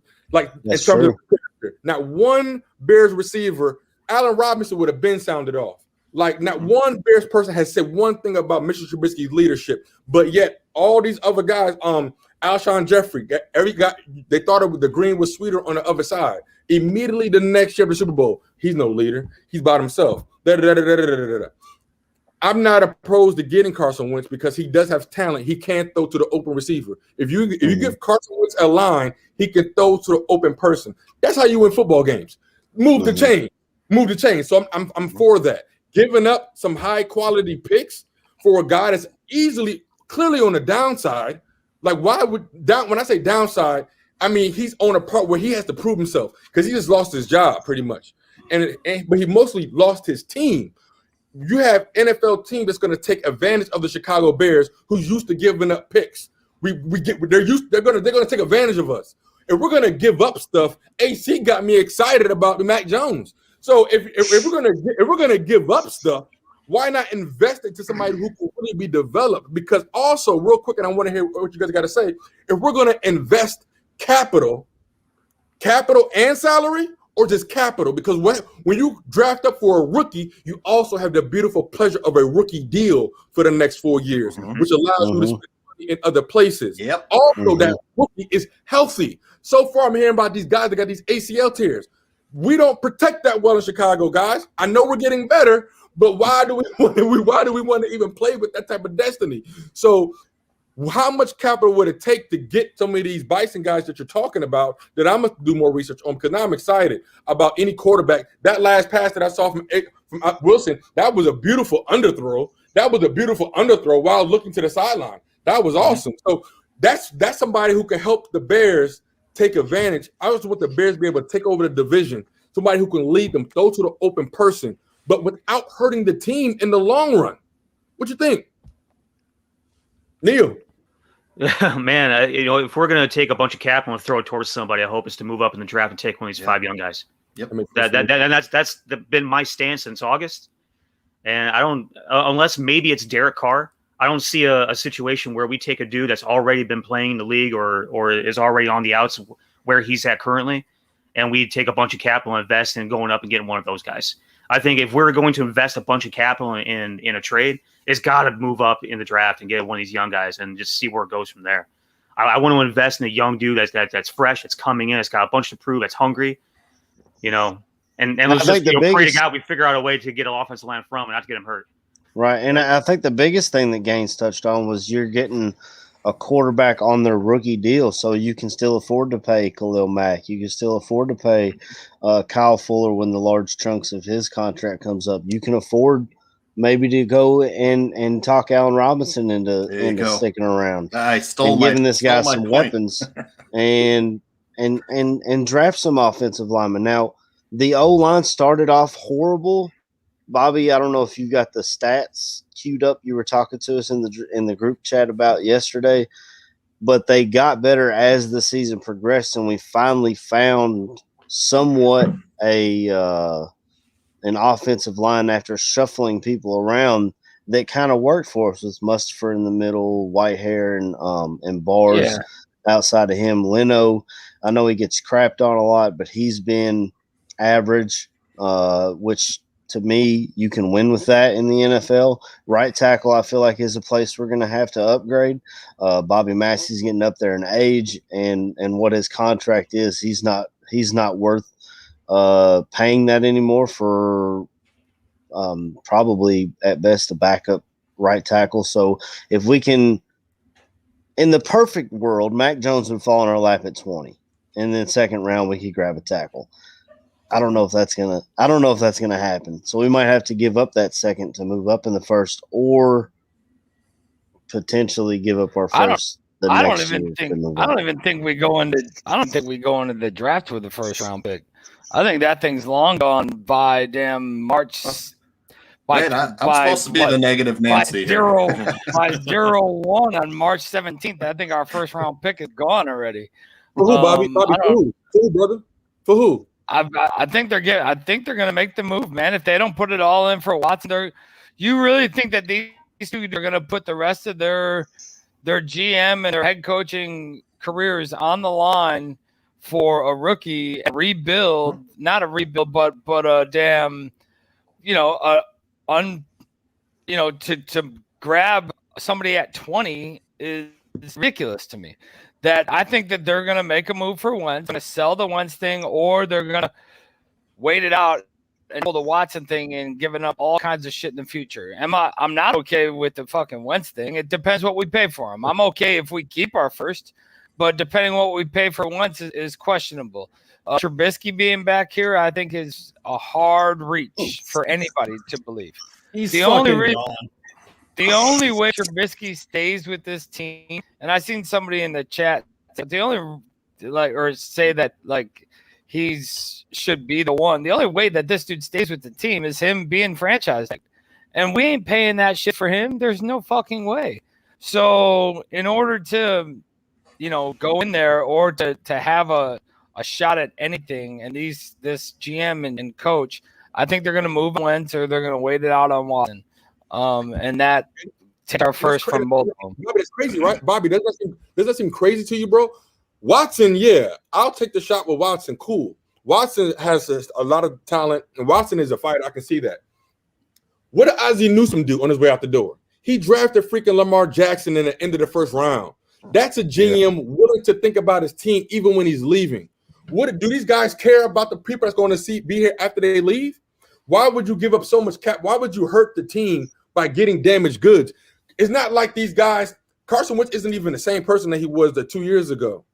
So why would you give? Why would you hurt the team? Why would you hurt a team like that with the lack that we have, with the help that we need on the offensive line?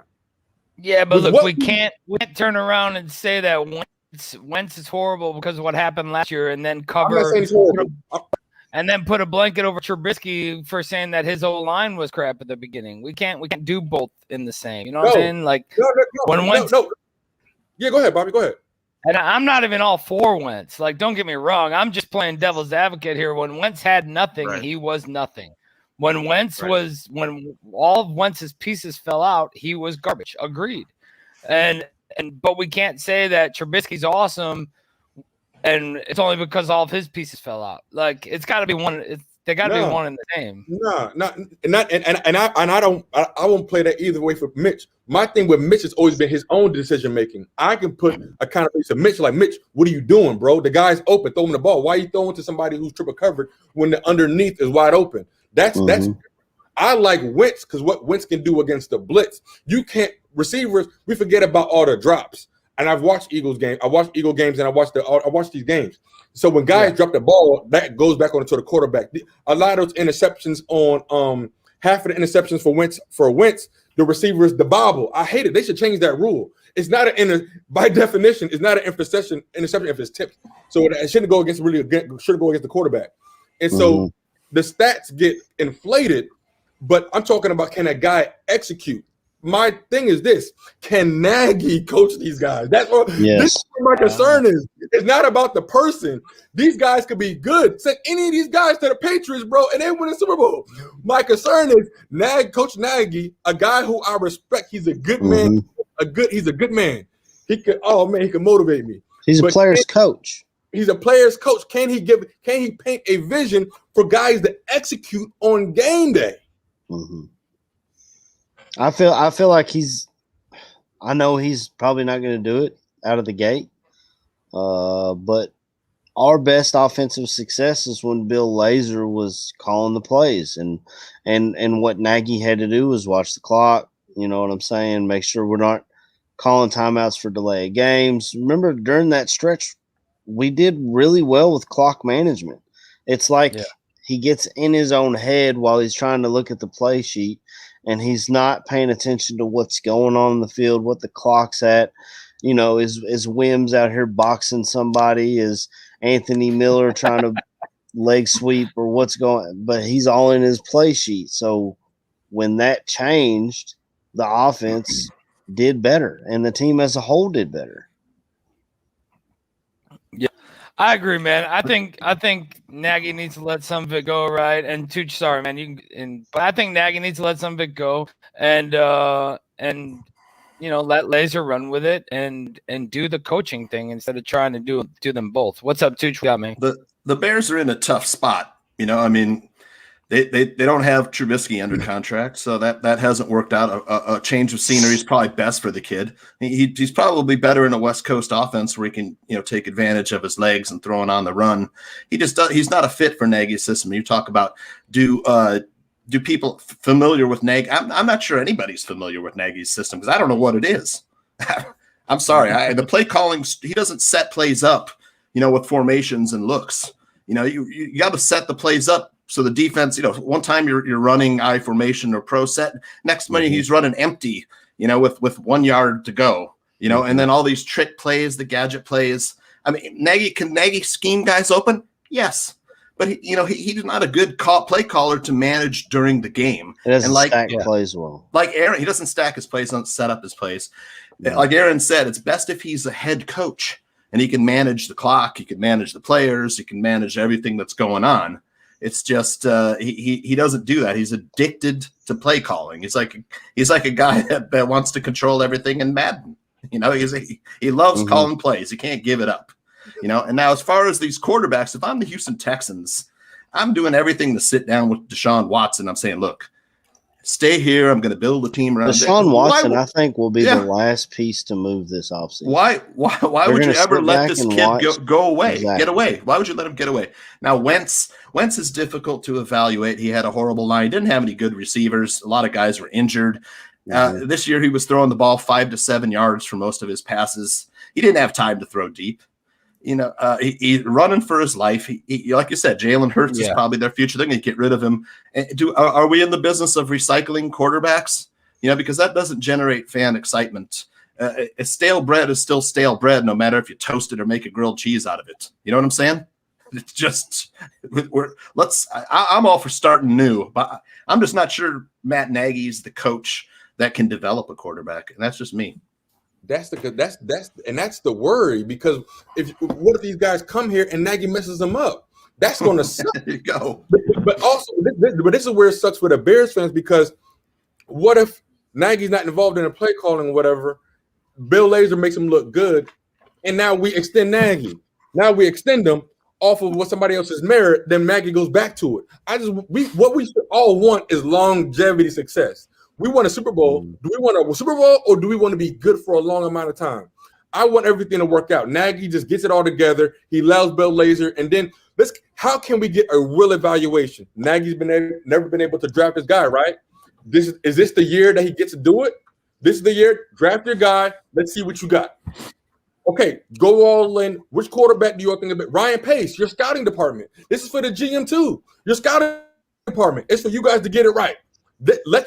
We can go buy all these free agents, but these are all Band-Aids. These are freaking Band-Aids unless we can have these guys pick and develop their guys. The whole point of the GM is to identify talent and then develop it. We don't have to pay free agents if we develop the guys. Badge, what you got? All right, guys, we've got a very special guest we want to bring in today. Our Super Bowl preview show, none other than Barroom favorite, Mr. Mike North. Mike, welcome to the Barfly Tailgate Show. There he is. Uncle Mike. Can you hear me? Oh, yeah. We can hear you. B, get this on. We got Mike. There he is. Yeah. I can't hear you guys. Oh, he can't hear us. Okay. Okay, we got you. That's the microphone. Okay. Well, let us know who you can hear us. Audio. I don't know if he's going to be able to hear you say that. Uncle Mike, put your headphones on. Is there volume on the computer? No, it's already on. Oh, this is gonna be awesome. This is great. This is great. This is So we're gonna talk prop bets with Mike when he gets on here. Or? Oh, absolutely. He's the bet. I want to know what I'm throwing $2,000 on today. Is what I want to know. I got to tell you, man. My man's been on fire. Yeah, he's been on fire, Uncle Mike. He's like my second 401k. I'm doing well with Uncle Mike's picks. Oh yeah, Bobby, real quick. I'm taking Tampa. I'm taking Tampa. So we've gotten my pick. We've gotten Joey Tuski's pick. Now we got. I'm taking Tampa. You now, Mike. We can't hear Mike now. +3. Hey, so while we wait for Mike to. I don't know if Mike, when you can hear me, just give me a thumbs up, man. I don't know if we can hear you. We can't hear you. Okay. Can you hear or say something, Mike? I don't know if we can hear you now. We can't hear Mike. No, we don't have you. Looks like he's on mute. Yeah, this is the first. This is the first Super Bowl. I don't have any idea. I can't make it. I don't even read on the Super Bowl. Can you hear me now? There he is. There he is. Okay, welcome, Mike. What's happening? Sorry about that. We got another mic, but I guess it doesn't work yet, so we'll figure it out. But I'm glad we got it together. How's everybody doing? It's like a jamboree. It's like it's like my grammar school reunion over here. Seventh grade twice, made new friends. All right. Hell yeah. Welcome to the show, Mike. And we've been talking prop bets and giving them out all morning, And being that you're having such a great last few weeks here, we got to hear from you, man, on where you're going today related to the Super Bowl. I'll tell you guys everything. I mean, you know what? I said to myself, who do I save it for? Do I save it for this group? Do I save it for that group? Or do I bring it to the Barroom? I said, I'm taking it for the boys. So what I got so far from what I graded, I like Tampa Bay today, whether it's 3 or 3.5. I think that everybody goes by hype. And if you're hearing the hype, all you're hearing about is Tom Brady on Tampa Bay side. And you're hearing about an array of players. I heard you guys earlier, great show, listening to you talk about Tyreek Hill and this guy and that guy and Mahomes. And, you look at Tampa Bay, they got Godwin, they got Evans, they got Gronk, they got this kid, Scotty Miller. I mean, they got weapons to stay with Kansas City. Now, I see where the over and under for interceptions for Brady is 0.5. That's low. That's low. So most people, if you're for Kansas City, you're going to take the over. Yeah. I like Tampa today. And I'm sort of saying you take your prop bets by who's going to win. I heard you guys talking about Watkins earlier. If Kansas City loses, that's all out the window. I think you give it to the winner. So I think the first thing we got to figure out is who's going to win. Mm-hmm. And then we can figure out who's going to do the prop bets and how. Because I'll tell you what I'm going to do. I think Tampa's going to win. That doesn't mean they are. I mean, a lot of times, you think a team's going to win the Super Bowl. Next thing you know, you're going, all I need is 25 more points and we're tied, And I'm just looking at it and I'm saying to myself, if you think Tampa Bay is going to win, look for as many overs in prop bets for Tampa Bay. How many catches by Antonio Brown? How many yards for Fournette? How many catches for Fournette? It's at 3.5. Will it go over and under? Now, if you like Kansas City and Kansas City does win, I mean, I saw a prop bet where it's minus 14.5. Is somebody going to be winning by 14.5 points either way? The only team I could see winning by that much would be Kansas City. Yeah. But if I think it's going to be a close game, then I'm going to take the under on that. I don't think I'll take nobody will be winning by 14.5. So that's how I'm approaching the prop bets. There's some wild ones. There's one where a lot of people like the over interceptions for Brady. Mm-hmm. A lot of people like this. How about this yards gained 0.5 for Tom Brady on the ground? Well, he quarterback sneaks forward for more than that, right? Uh-huh. Unless he's winning. And then he gets to snap at the end of the game, and he kneels down 3 or 4 times. Wow. Then you lost that 1 or 2 yards that you were gaining from him, because really that's the only time it's acceptable to lose yardage in a running game, when you're winning the game and you need the kneel down to just run out the clock. Mike, your analysis of this, I just don't think anybody else puts in the thought that you do when picking these bets. And I think that's why the traffic on our network is as huge as it is, and why so many of your people are winning, because of the way you look at things. And I mean, it's just fantastic. The amount of comments that we get on the network related to you winning games is amazing. Well, I'll tell you what, it's 40 years. I spent 40 years losing. I picked up I dropped off 3 envelopes out of every 4. And I said, wait a minute. I kept hearing from, who taught me how to bet? The bookmakers. I knew bookmakers. And they'd tell me you can't win parlays. They'd condition you. They'd brainwash you, Yep. Oh, this looks like an easy game. Take this. Well, you bet with them and you're losing. You're educated early you can't beat them. You ever hear that one? Why do? I do. I've been beating them for 3-4 years. But before then, yeah, I was losing my butt. I mean, it's expensive, the university I went to, but it all ended up working out because I'm getting a lot of that money back, So I think that I appreciate all the good wins that I've had this year.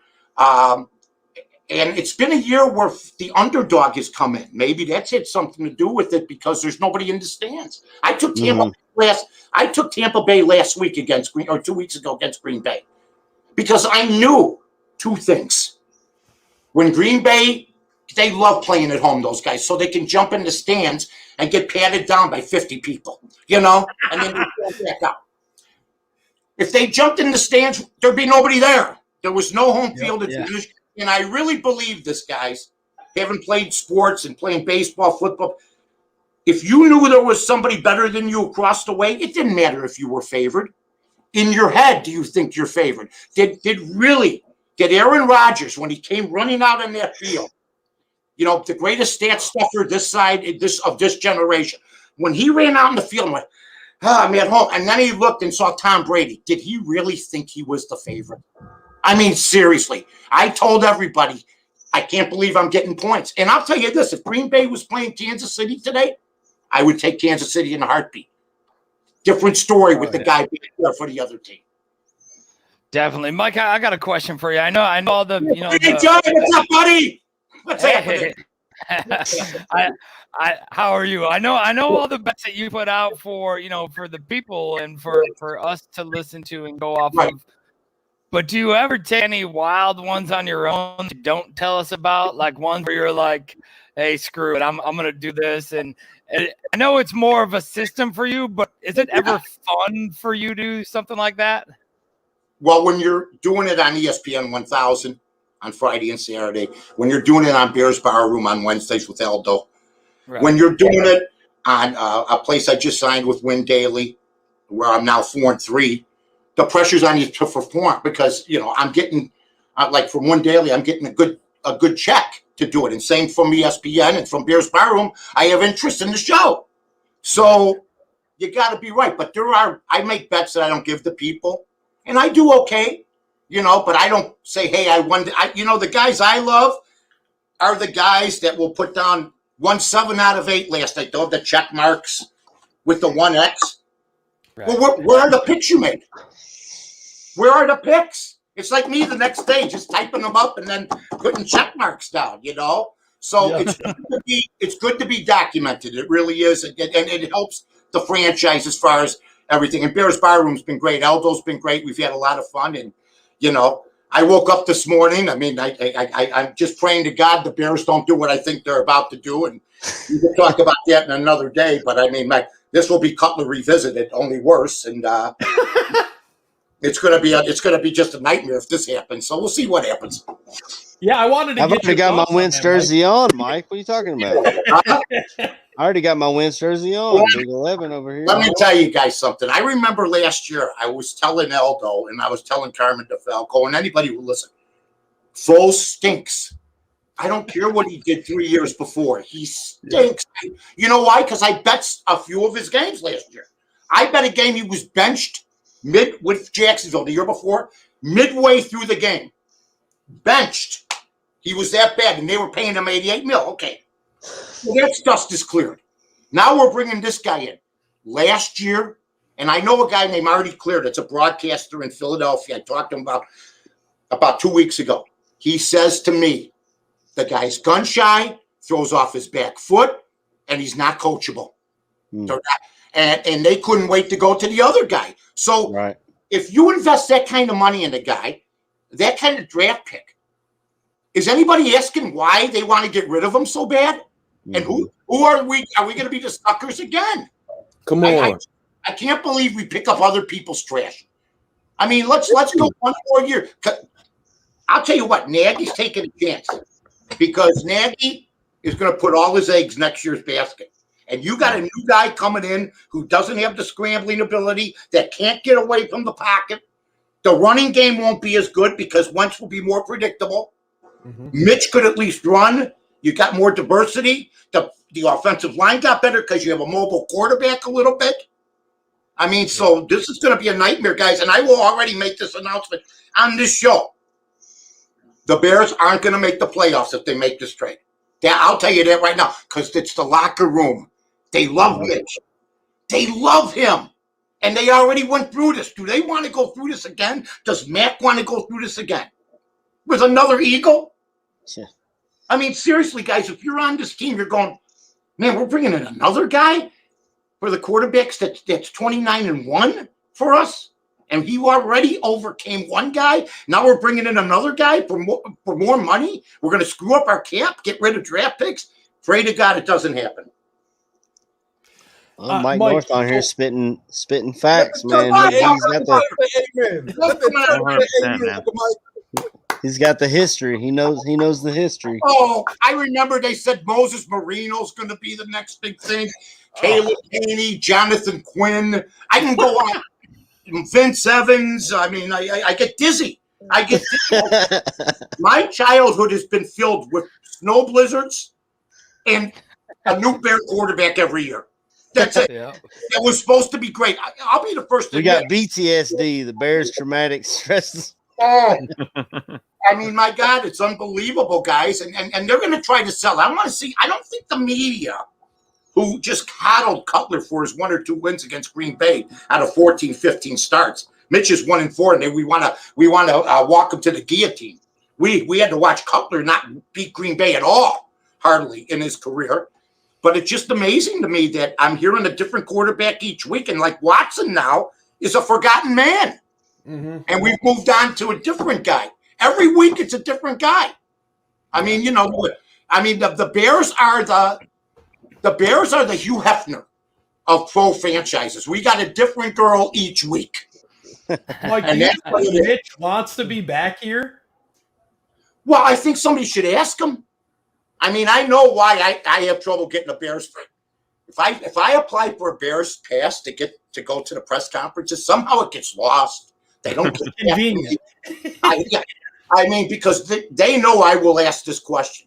Do you want Mitch back or not? Yes or no? Has anybody asked them that question? No. We don't know. How do you not know in this city? I mean, when I got the Bears owner back in the day, I beat the crap out of him. And he deserves it. Don't bring him back no more. They never talked to me again. Ever. For 20 I'm not even allowed. I don't think I'm allowed in Lake Forest. That's why they don't ask the question, Mike. They don't want to lose their job. Absolutely. Sharp.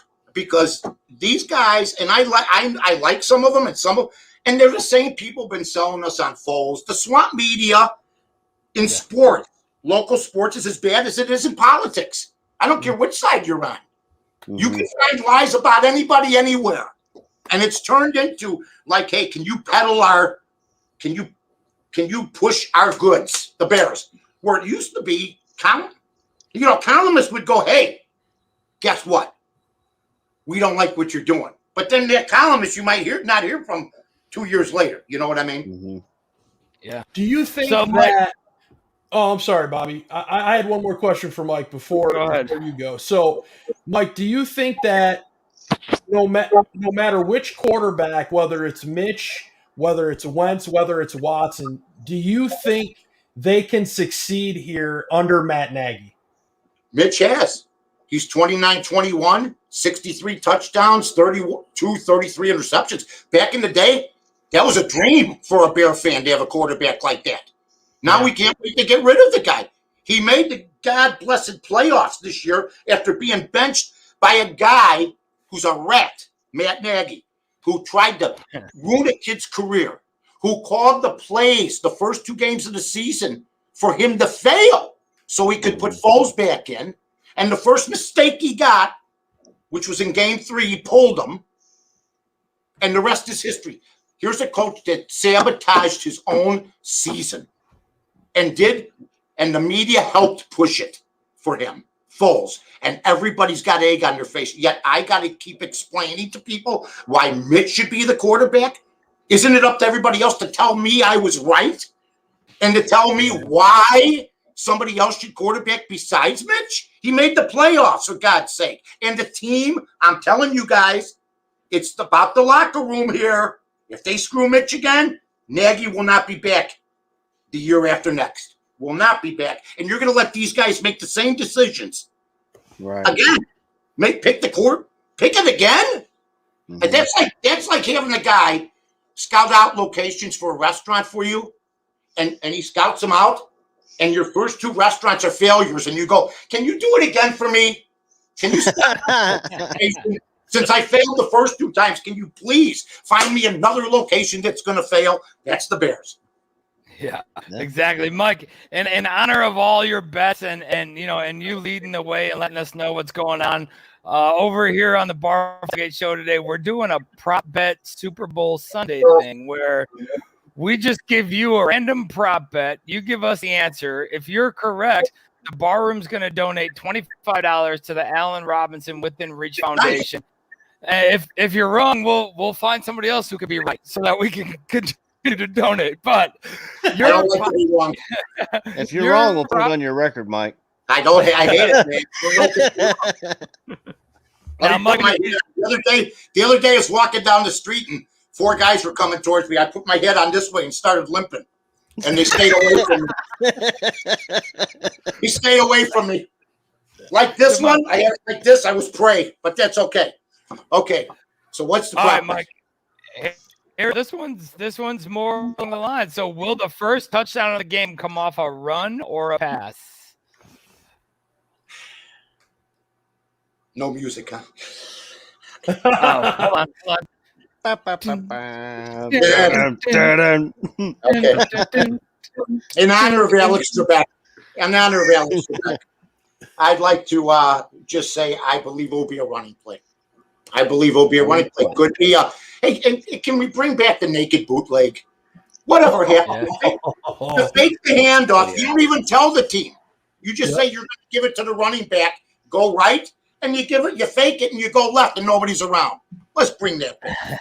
Well, they stopped doing that when they started paying quarterbacks $30 million a year, Mike. I know. We need the naked bootleg back. We need the pitch out. The pitch out. We need the pitch out. Fake to the fullback, pitch out to the running back. Oh, they used to pitch it out to Sayers. It was over. You could see the guards would pull. It was over. He'd make it, that would be it. Walter too. And Montgomery too. If we have the same quarterback next year, see, this hurts the whole team when you bring in somebody new. That's why, I mean, did they tell Nagy and Pace, if you guys change quarterbacks, you can come back?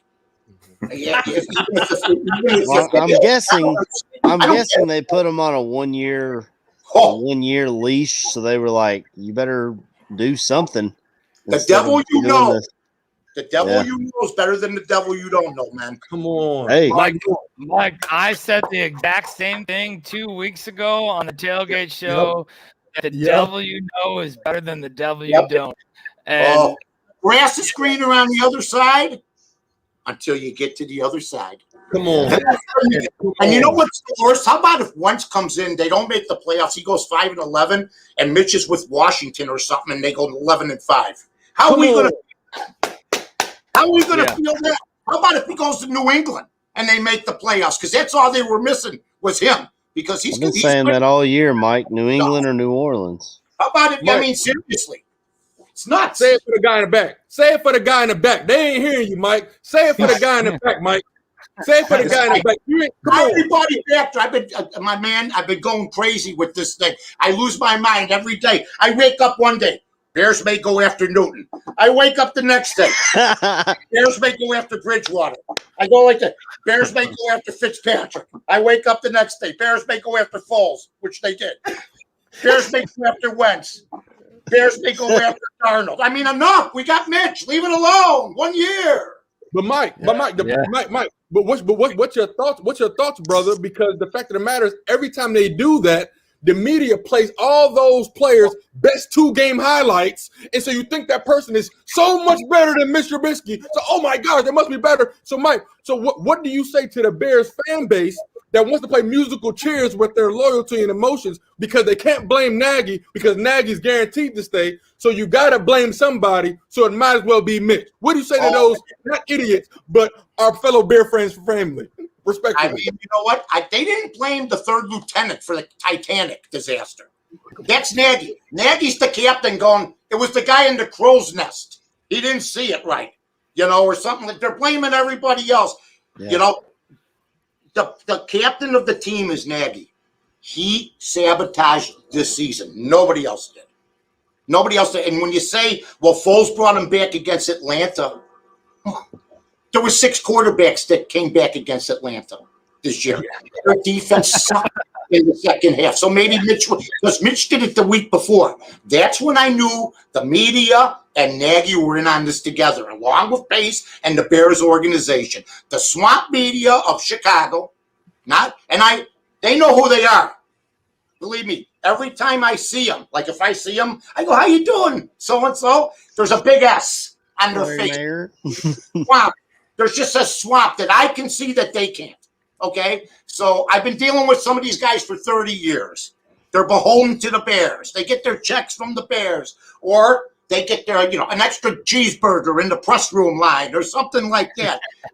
If they get rid of Trubisky, they lose the locker room. Bears win 5 games next year. Bears been playing musical chairs for 50 years. My quarterback musical chairs for 50 years. No, they haven't been playing musical chairs with this quarterback's been to 2 playoffs in like 3.5 years. He didn't play a full season this year. To make the playoffs this year, I don't care if it was expanded. I don't care. He made the playoffs, man, and I don't care who he played against. Aaron Rodgers has been playing against the damn North Division for a decade and a half. He beats easy teams all the time. Tom Brady, they say, well, Mitch did it against teams that aren't that good. Tom Brady AFC East. 35-3 against Buffalo. He played in easy. The Jets, the Dolphins. The guy had nothing but easy games in his career. But Mitch isn't allowed that. And when he does win, he wins the games he's supposed to. And like Jay Hilgenberg told Mike Tomczak to tell me, what's wrong with his record? He wins. So I don't know what's going on. There's a problem here. Maybe Mitch said, I don't ever want to play for your rat ass again. I can't blame him. Ruined my life. But Mitch doesn't look unhappy. He's got this girlfriend. He's got engaged. He had a ring. It looked like a miner's helmet light. The ring was so like this. Hey, look. They're happy. They're by the grass is there. There's trees behind them. It's waving in the breeze. You don't look concerned. You don't look concerned. I'll tell you what. If I was making it, I would have been happier than I already am, baby. If I had made that money that he's making, are you kidding me? Come on. I know, absolutely. Well, Mike, we're going to let you go, man. We appreciate you joining us. And then, as always, the legendary Mike North. You can find him at Bears Barroom. You can find him on ESPN. Tampa and the over, and Trubisky. See you guys. All right, Uncle Mike. Thanks. Bye, Uncle Mike. Tampa and the over at Trubisky. That's the bet. Mike North bringing it, man. Always bringing it. I love having him on and me too, just talking to him, man.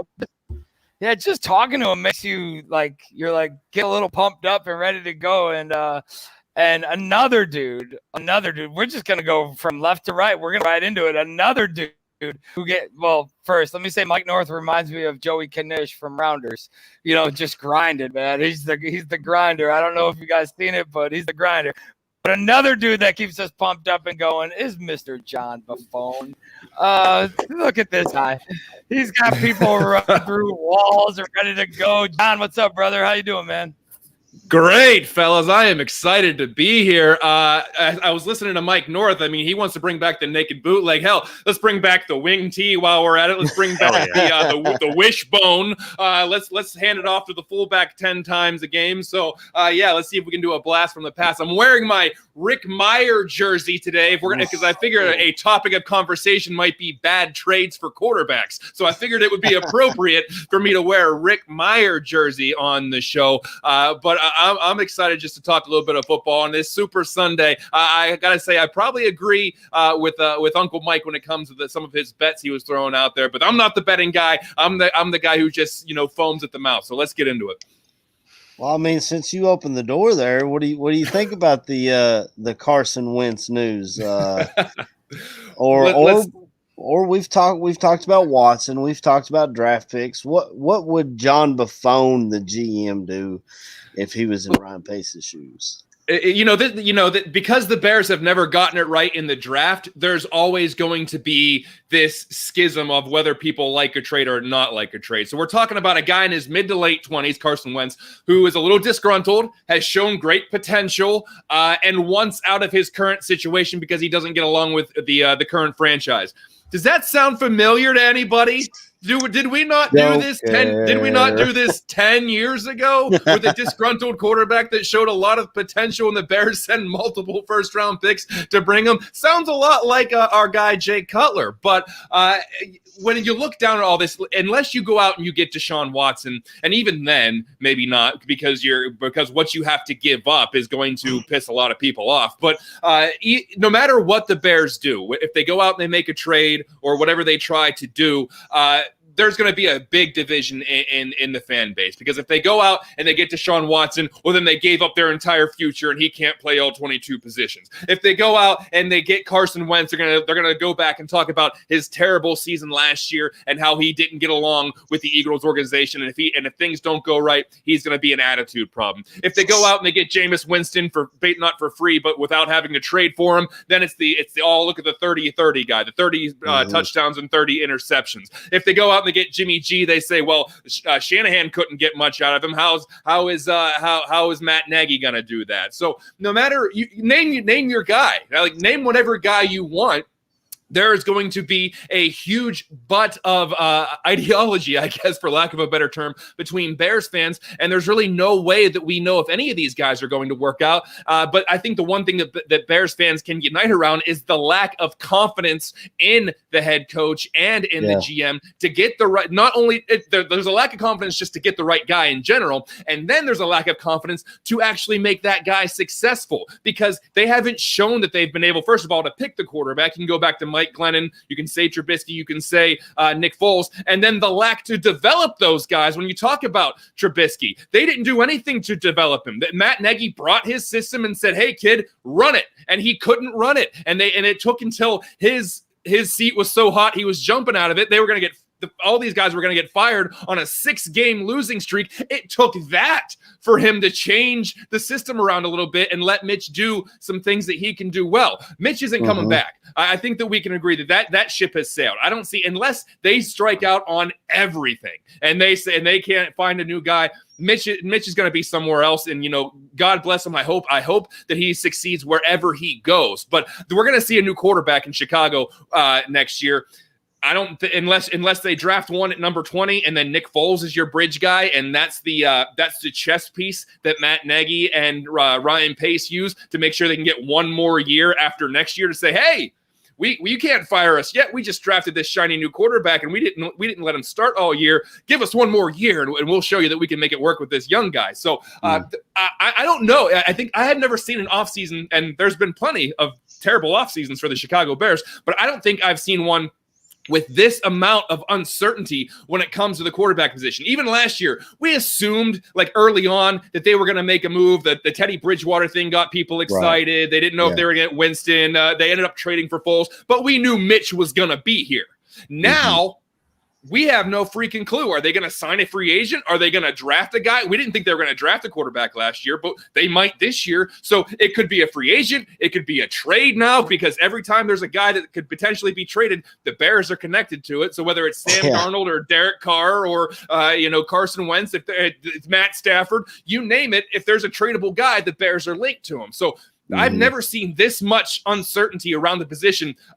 We've seen this much of a lack of confidence in the position, but I don't think anyone has any freaking clue until the nail is in the coffin. I don't think we have any clue what's going to happen. Yeah. Who's your young guy, John? Huh? Who's your young guy? Who do you draft? Well, here's the thing. I don't know who's still going to be there at 20. I mean, if you talk about the 5 guys that are probably going to go in the first round, I don't know who slips to 20. Is it going to be I don't think it's going to be Zach Wilson. Could it be Trey Lance with the uncertainty around him? I don't know. So are they going to? So that brings in another aspect. Do you go out and you get like a guy like Ryan Fitzpatrick and then try to get a young developmental guy in the second or third round? I've gone on the record saying I really like the Mon kid out of Texas A&M. I really think that he would be a good project, probably not a day one starter, but I think that he's a guy that shows all the tools to potentially develop into something. I think he had a really good Senior Bowl week. I think he could possibly be something, but I don't think the Bears have a 2-3 year project in them. At least I should say the current regime doesn't have a 2 to 3 year project in them. So I just look at this Bears team and I see that this is a team, if you look at the roster, if you look at the salary cap, if you look at the contracts, this team was primed for a quick rebuild I don't want to say a quick rebuild, but a rebuild, because they don't have a lot of flexibility to go out and do a big win now kind of move. They don't have a whole lot of that, let's go all in. What does all in mean? What does all in mean for this team?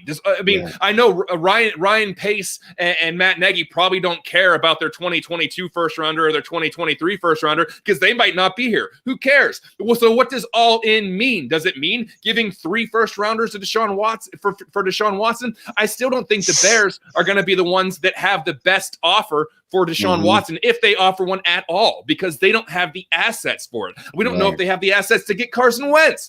So you look at the contracts and some of these big, high-priced defensive guys, they're hard to get out of, and they're hard to move. I mean, you're not going to move Robert Quinn's contract. You're probably not going to move Eddie Jackson's contract.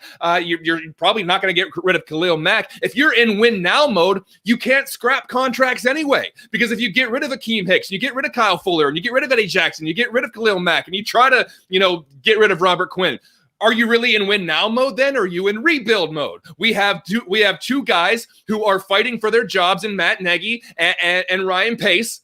And the only way they get any kind of flexibility in the cap is to dump off some of these contracts. But if you dump off the contracts, then you're not winning now, and then you're not going to win enough games, and they're getting fired at the end of the year anyway. So what are the Bears supposed to be doing?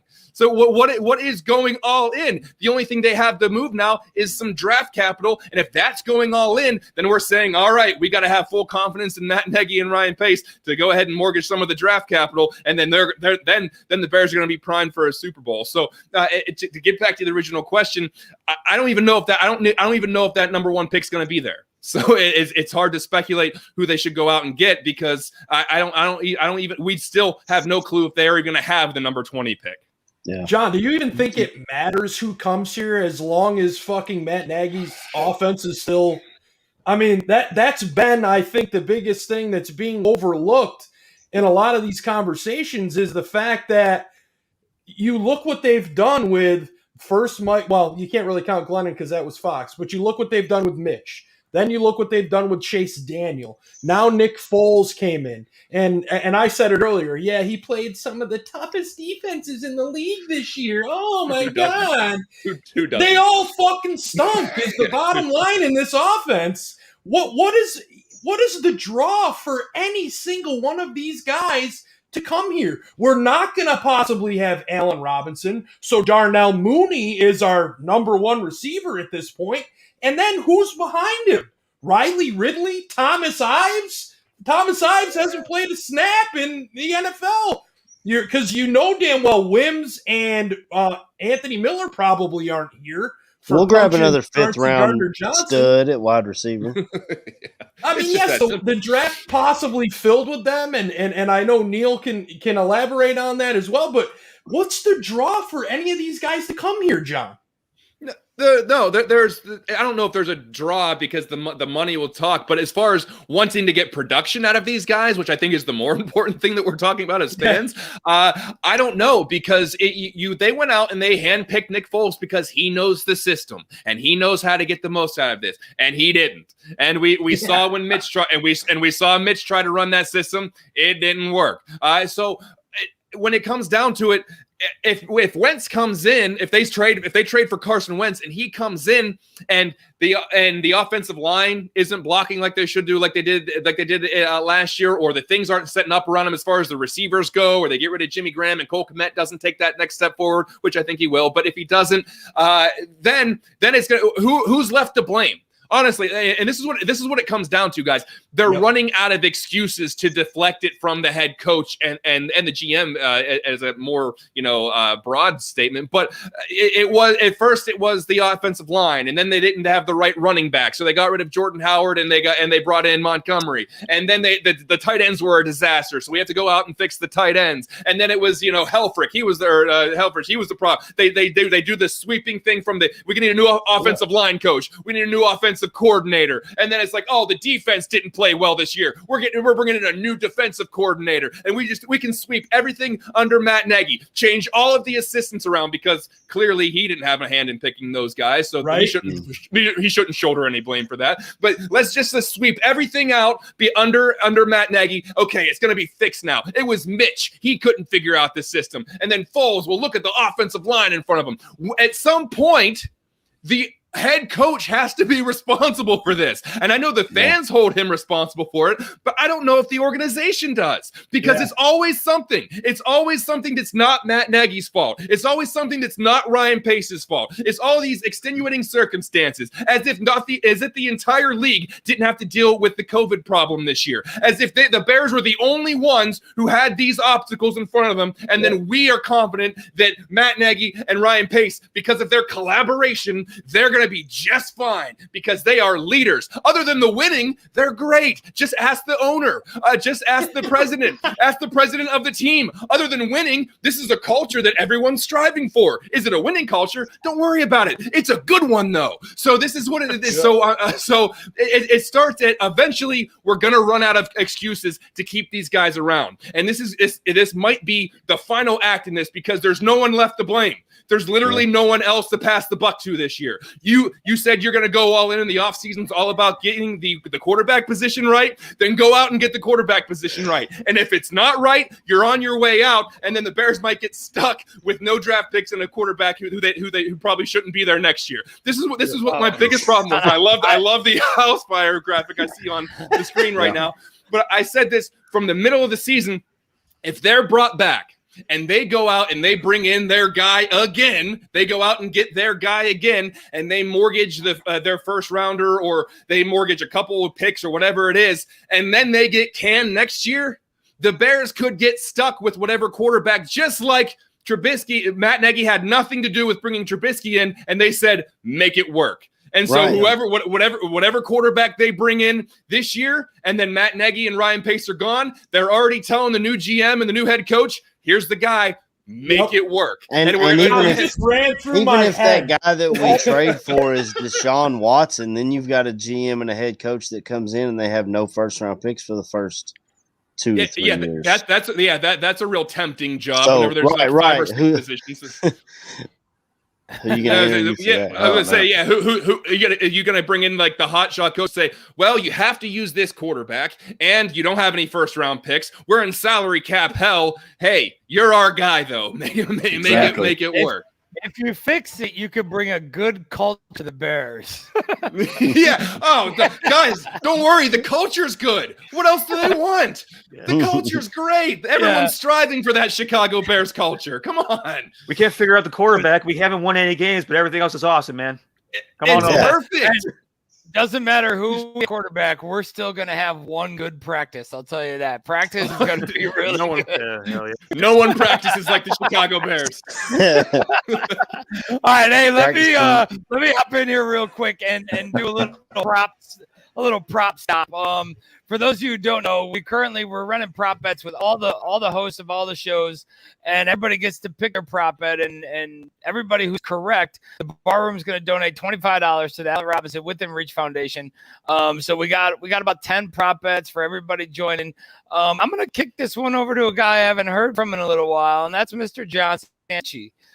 Tooch, we're going to come to you with your prop bet and see what you got going.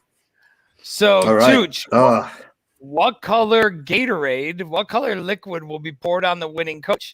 We talked about this a little bit earlier. This is a bet that you can pull off of places, but these are your choices: red, orange, or other. It's going to be orange. That's the most popular Gatorade flavor. I'm old enough to remember when there was only one flavor of Gatorade. I can say, as we say in Iowa, I'm 30 years old, but I got 22 years of experience. So I remember they only had lemon lime back then. Then they came out with red and orange. I was like, oh man, this is great. Back when I was playing, sports when I was younger. And I think the most popular is orange. So John, so I'm a little upset with your choice, only because of the possibilities of choice. Where you had red, orange, and like fucking 2,000 other colors, we decided to lock ourselves down with one. But that's okay. We're gonna take it and go from there. And let me go over to Neil for his prop top and get Neil's choice on his prop bet. Neil, for men, as you know, it's sorry, that's still the same question. Let me get this one up. But as you guys all know, it's Got gonna a different somebody question said on the screen. Do you? I got the same question. So go It ahead. says, AC. what color will Bruce Arians' hat be? Choice 1, Red, white, or other? Choice 2, white. Choice 3, other. Man, white's a smooth color, man. I think you got to go with white for the Super Bowl. We got to keep it clean, right? Yeah, got to keep it clean. I think Bruce Arians likes the white hats too. That's what I would go with. Hell yeah, white all the way, all day, baby. White. Good pick. Yep. I know his face will be red. Did Bobby get froze? What's going on over there, Bobby? No, His face is always man. red. I don't know, man. I still don't have a hat color choice, but either way, whatever. One of you guys will have to read it to Mr. Tyler Ellis. That comes over to the games report. Mr. You know what? Let's just have AC run this. AC, take it away, man. Man, I ain't no host. All right, I got you. Who will be shown first on TV during the national anthem? Your choices are Tom Brady, Patrick Mahomes. Oh, those are your only two choices. I was going to say Giselle Bundchen, too. Yeah, I was going to say the American flag. Tom Brady. It's the GOAT. He's the GOAT. Like, you know what I'm saying? No matter what. Like, this is dope. How could you not like Tom Brady? Like, you know what I'm saying? Pick one. A lot of people hate him. I went to go get my haircut last week, and they were like, who's winning the Super Bowl? I was like, I'd love to see Brady win, but I think the Chiefs are going to, blah, blah, blah. And they were like, I hate Tom Brady. I can't stand him. I'm like, why? Like, people think he's arrogant and cocky, but I haven't really seen that, to be honest. They forget about his past, AC. Have you guys seen that documentary? I think it was the Brady Six. On NFL Network.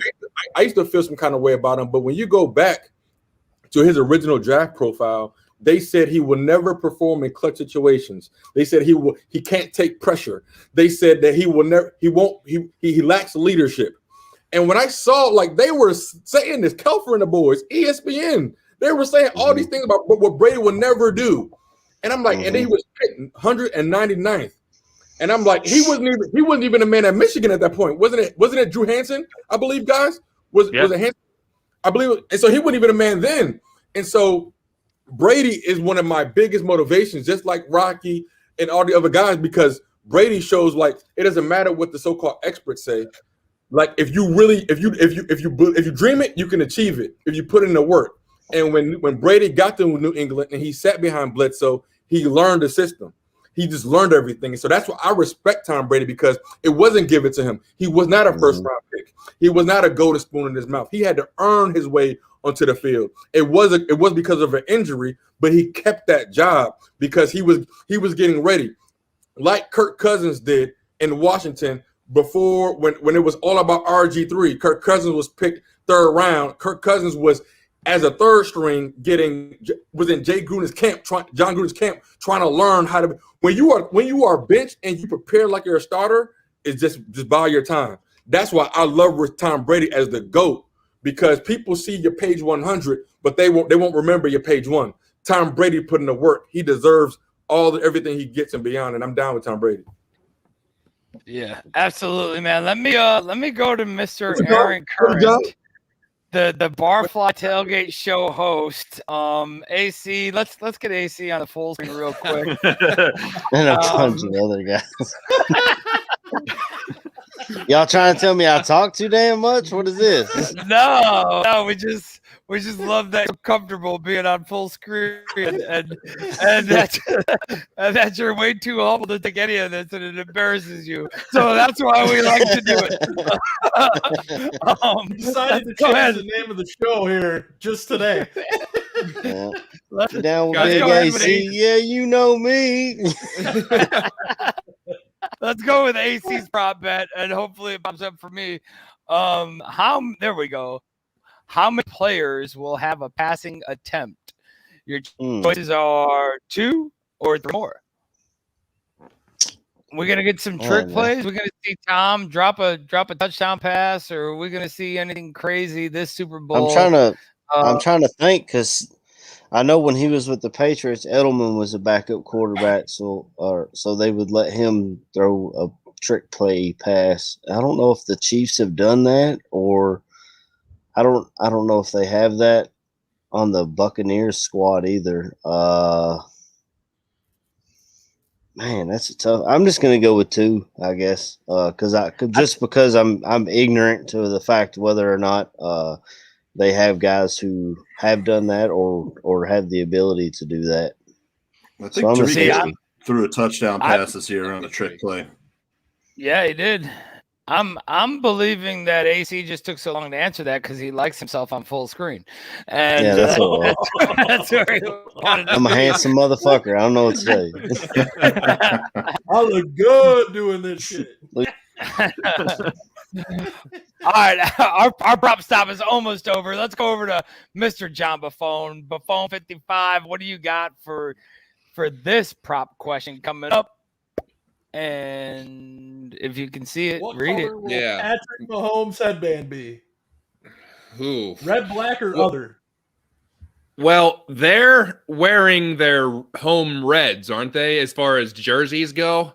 Mm-hmm. So if they're doing that, I don't think you go red on red. I just think I think that's tacky. I don't think it's gonna be black either. I think he's gonna rock a white headband. So I think I'm gonna go with the other on this, just because of the way where you look at it, the white headband, the red, and it's just, I think for me it's the fashion thing.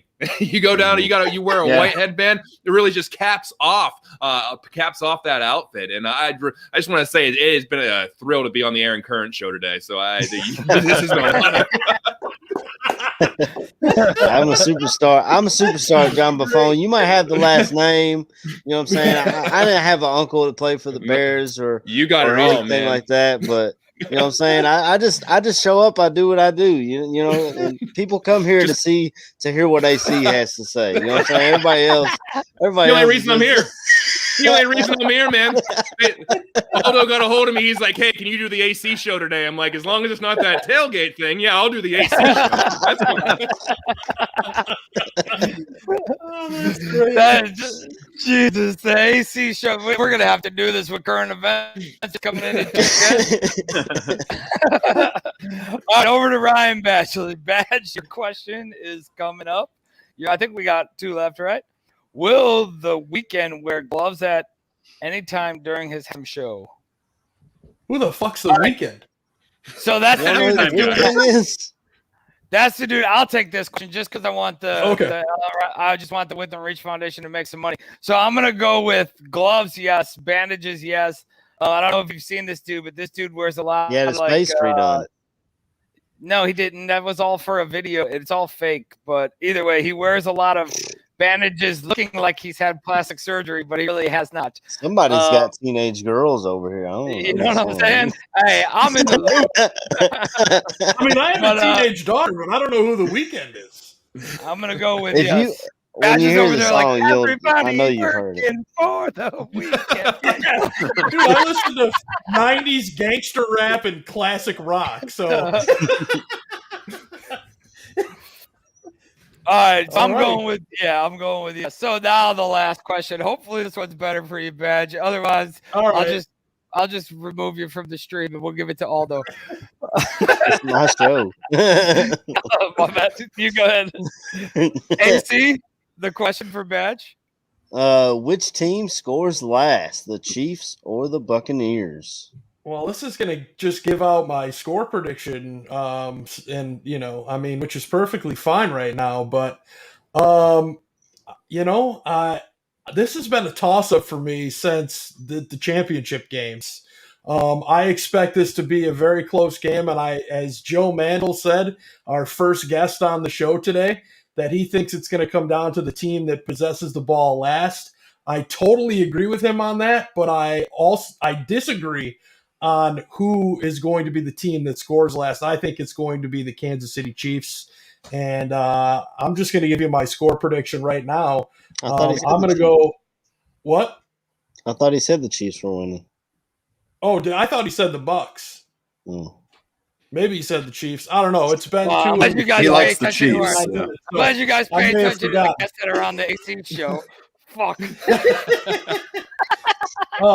I'm going to say the Chiefs. I think the final score is 41-37. Damn. I think it's all a high-scoring offense. game for sure. No man. defense. Nope. Not today. All right, let's bring in Mr. Aldo Gandia. Let's get in here. Yeah. Although he's not The prepared, Godfather. I have a prop bet question for Mr. Gandia, and it's not gonna go across the screen. You're just gonna have to listen. So turn them up. Here we go. If Tom Brady wins, does he retire? Absolutely not. This guy wants to play for at least another 5 years. I personally would love to see him go because I'm sick of the guy with his $1 million smile, his great looks, his gorgeous wife, all the Super Bowl rings and stuff. This guy's got it so made. He makes my life miserable every morning. I wake up and I think about Tom Brady and I said, man, where did I go wrong? Oh, you're not supposed to be that handsome and that good at football. You're not supposed to be able to do both of them. Exactly. I guess I gotta go now too. My bad. No. Yeah. No, but I have reluctantly come to the viewpoint that he is the greatest of all time. It's you cannot leave the New England Patriots where Bill Belichick was getting all this credit for winning Super Bowls. You cannot leave that team. And then in your very first year, in a pandemic year, take your team to the Super Bowl. And he got some breaks along the way. Those 3 interceptions against the Packers, were a gift that the Packers didn't take control of that. The Packers should be in the Super Bowl, but nonetheless, he got it done in that final series. He got the team across for, I think, one last field goal to ice the game. So the guy is definitely the greatest of all time. It's, you got to factor in longevity, right? You got to factor in success. You got to factor in some of the stats. He's up at the top on most or all of the stats. So Tom Brady, he's not going to retire. He's going to continue to pad on stats. And the only way that he is going to leave this game is when a Chicago Bear knocks him out and he's gone like Brett Favre. Oh, I can't wait. That would be nice, right? Quarterbacks don't get hit like that anymore. Yeah, how about it, brother? Yeah, that's well, they can. They're just going to get flagged. He evades contact better than any quarterback in the league, and so whenever it's like him and Lamar Jackson, they're like their elusiveness. Yeah. Well, you saw him shake Urlacher, and then we're back to the Aaron Curl. But if everyone's talking about if Tom Brady was on the Bears, how good would they have been? If he was playing behind that offensive line, you might have seen a guy taking 5-6 sacks a game because he's trying to get the ball out of his hands. So I don't know how good the Bears would have been, but I think they probably don't go on a 6-game losing streak. Mm-hmm. But that's a hell of a prop bet. Although not only is he not retiring, a Chicago Bear will end his career in 2 to 3 years. Yes. And, Badgley, I was curious, what artist would you have actually recognized? How far back? It would have been like, what color pants are Loverboy going to wear at the halftime show? Would that have been okay? I mean, Prince, Tom Petty, Michael Jackson. I don't even watch the halftime. He's pulling dudes out of the grave. You realize things are dead, right? 3 of the 4 you just named are dead. Would Men at Work be okay? Would Men at Work? Would you understand? Would you watch that one? Yes. Hey, but Badge, haven't you seen these commercials all the time with The Weeknd? He's out there doing these commercials for Pepsi halftime show. That's him there. He's got the bandages on and stuff. You haven't seen this guy? No, I don't watch regular TV, so unless it's on Netflix or something like that, I'm clueless. I think he had to pay like $7. Didn't he have to pay like $7 million to perform? Yeah, he out of pocket. He didn't have to. He decided to invest $7 million of his own money because he wants to make it a cinematic experience. And so all the halftime show performers do not get paid by the NFL because with their draw is that their record sales, concert sales go off the charts immediately after they're on. So they do it for that. And he decided, I'm going to throw $7 million in because he also says he's going to be the only performer. He's not going to bring in other superstars like other acts have done. So he's going to throw an incredible visual experience. I can't wait to see it, frankly. And I love that guy's music. He's awesome. I'm sure Yeah, Janet I'll be Jackson's honest. concert numbers went through the roof after her halftime performance. Yeah. Once you could watch the lingerie halftime show, I stopped watching the real halftime shows. So I watched the lingerie football halftime show. Oh, that's instead. right. Oh. I get more out of that than I would. He's lying. He watches that puppy dog league. I was gonna say, isn't the puppy bowl on at the same time? What are the odds on that? We got Mike North back there to figure that out. Dude, I will say the Bud Bowl used to be great. I miss the Bud Bowl. The Bud Bowl back in the day, and the Bud Bowl was definitely a fun time. Just to, I think to watch in that. '99 during the halftime show, they had WWF at the time had The Rock versus Mankind in an empty arena match during halftime of the Super Bowl. That was pretty awesome. Bud Bowl. If they, The Bud Bowl. If they only would have known that every arena is pretty much empty now. Yeah, they have the. Go ahead. They have the Thunderdome now where they put people on screens and stuff. It's weird. Well, some of the big names, some of the best commercials in the Super Bowl, like Budweiser, for the first time in 37 years, they're not going to have a commercial in the Super Bowl. I don't think Coca-Cola or Pepsi is either. So there's some big names that are, I guess, because of the pandemic, choosing to spend their money differently. That's going to be interesting to see what some of the Super Bowl commercials look like, because we could see some ones that we probably haven't seen before. That getting some of those $1 million spots. Remember when like pets.com was all over the place? That we're talking like 20, 30 years ago, before the whole .com bubble came collapsing, and pets.com was like spending money like crazy. And I'm interested to see what some of the commercials are actually going to look like this year without some of the big players in there. GoDaddy used to be a big one. Yeah. Real quick, you might see a bunch of public service announcements because they couldn't sell the airtime, right? The more you know. Yeah. So 30 seconds is like $5 million or something like that. That's ridiculous, though. I mean, even as a business to accept that, I get it. It's the Super Bowl, but even some of those commercials aren't played everywhere. You know how they say the Super Bowl is being broadcasted in this countries, da da da. Those other countries don't get the same commercials everybody gets. Yeah. Like when I've watched this game deployed at least 4 or 5 times, and in between, and Gaines knows, and I'm sure AC knows too, but in between the game, the commercials are either dead air or it's like something local, or AFN, or it's AFN, and it's like, my daddy's gone, and it's like, come to the library and read a book, and you're like, what the hell? like I just got a place for Clifford the Big Red Dog, just some weird stuff. But I know we're coming by the 3-hour mark. I'm going to kick it on the room and get everybody else's score predictions, or at least team predictions real quick, because I don't know if we've had I know Badge is going Chiefs, right? You're going Chiefs, Badge? Yep. I'm going Bucs. I think John's. Let's just start with John. Who do you got? Chiefs or the Bucs? Which John? Oh, I'm sorry, Mr. Buffon. I'm going left down. Over. That's what they call it. This is why this is the Aaron Curran show. He figured out what you did wrong. And he said, listen, an experienced show host would know that you have 2 Johns on, and you got to specify which one you're going toward. That's why this is hanging with AC. That's why I come on this show. But as far as my prediction goes, I'm going Bucs. I think they get enough pressure to generate a couple plays on defense. I say 34-31. Tampa Bay goes, and Tom Brady gets another ring. Nice. I'm gonna just shut up. Go ahead. AC.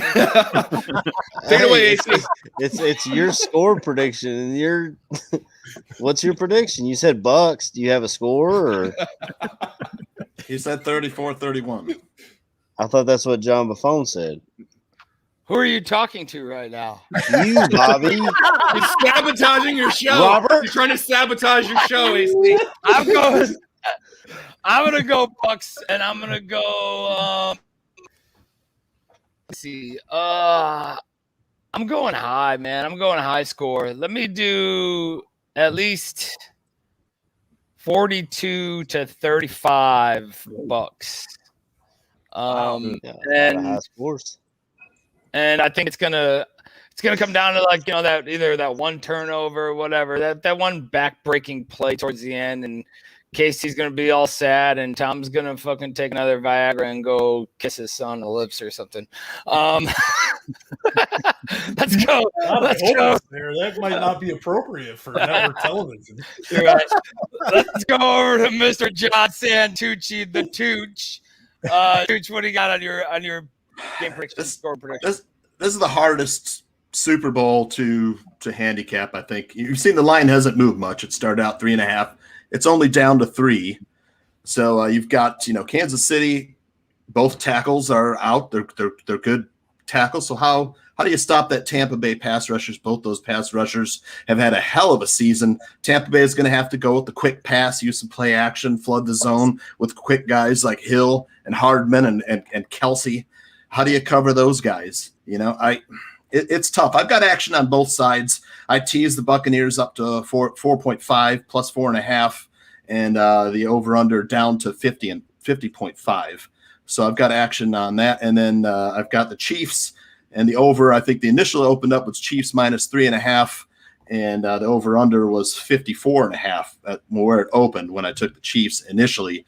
With all the issues that's been going on with the Chiefs right now, I'm going to take the Buccaneers plus the points.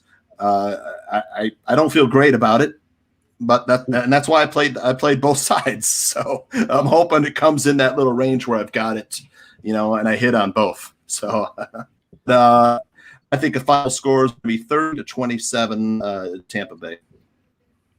Okay.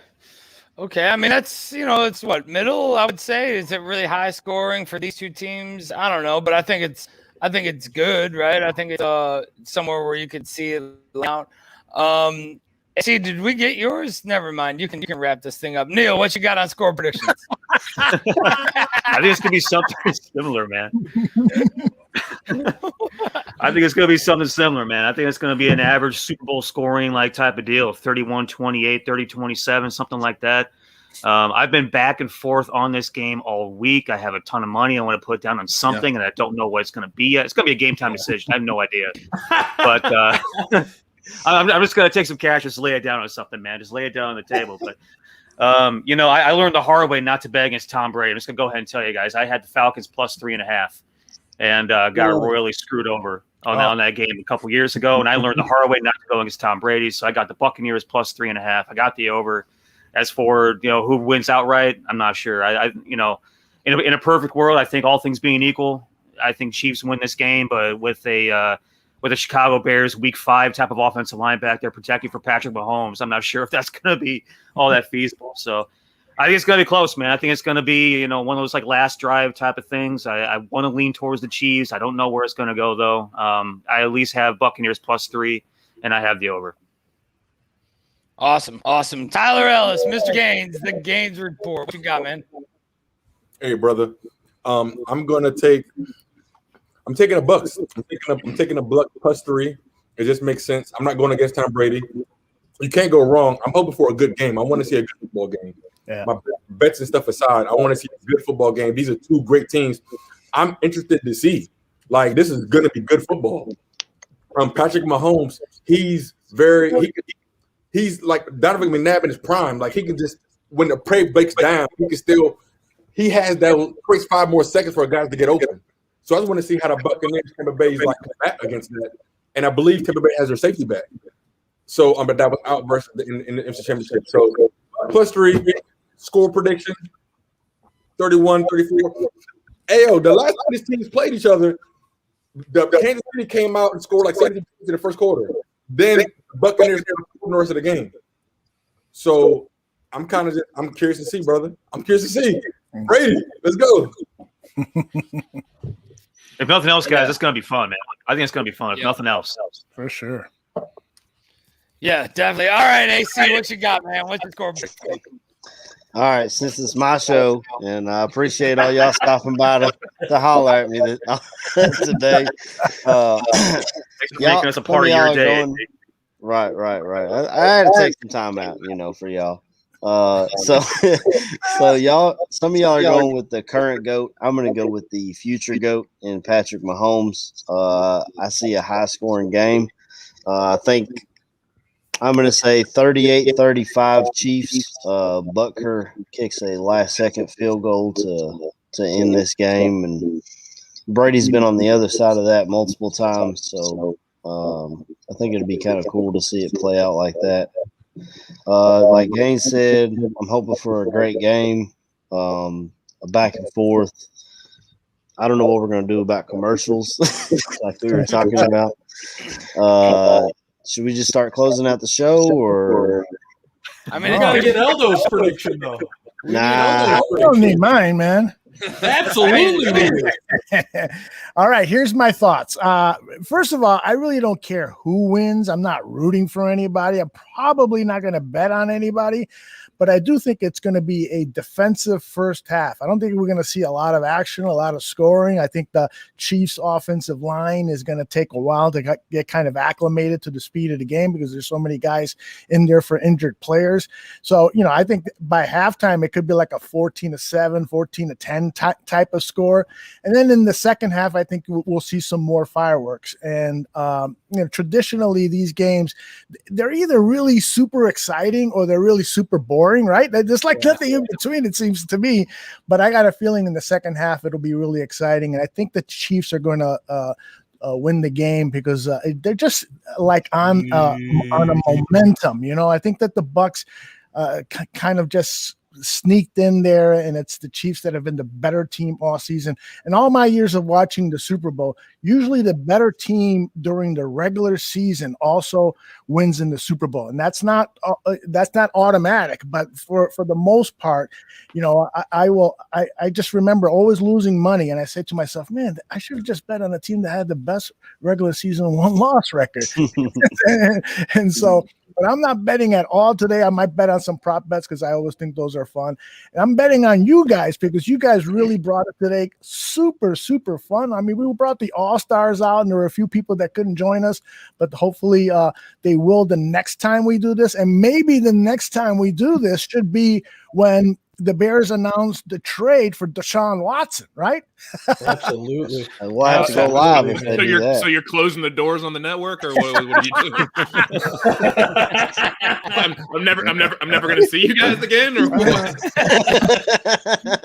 The thing is, if I would have said Carson Wentz when the Bears get Carson Wentz, all of you guys would have said, "All right, goodbye, see you next year."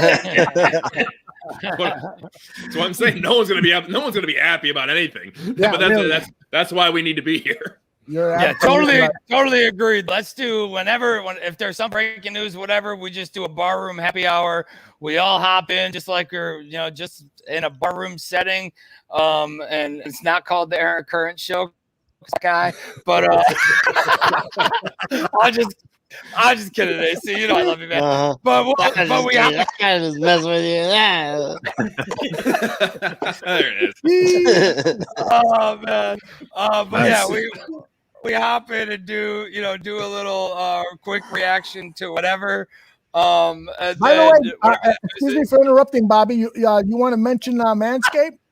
Sorry, I removed Aaron from the fucking stream.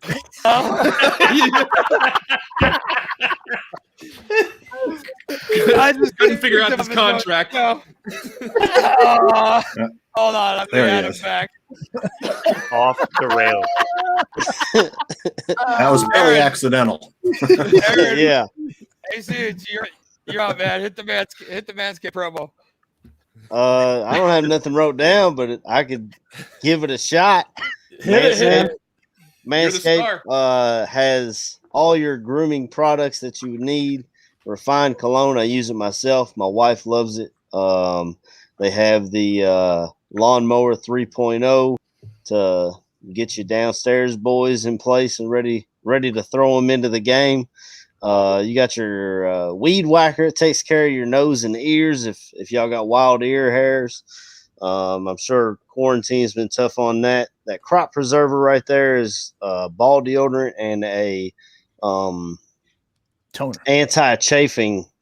So like myself, I use it because I work in a factory and it is hot and I walk a lot. So That the crop preserver helps me out with that. And if you use the promo code Barroom20, you get 20% off and free shipping, and you won't look like this banana and lemons here. You can get yourself cleaned up for game day.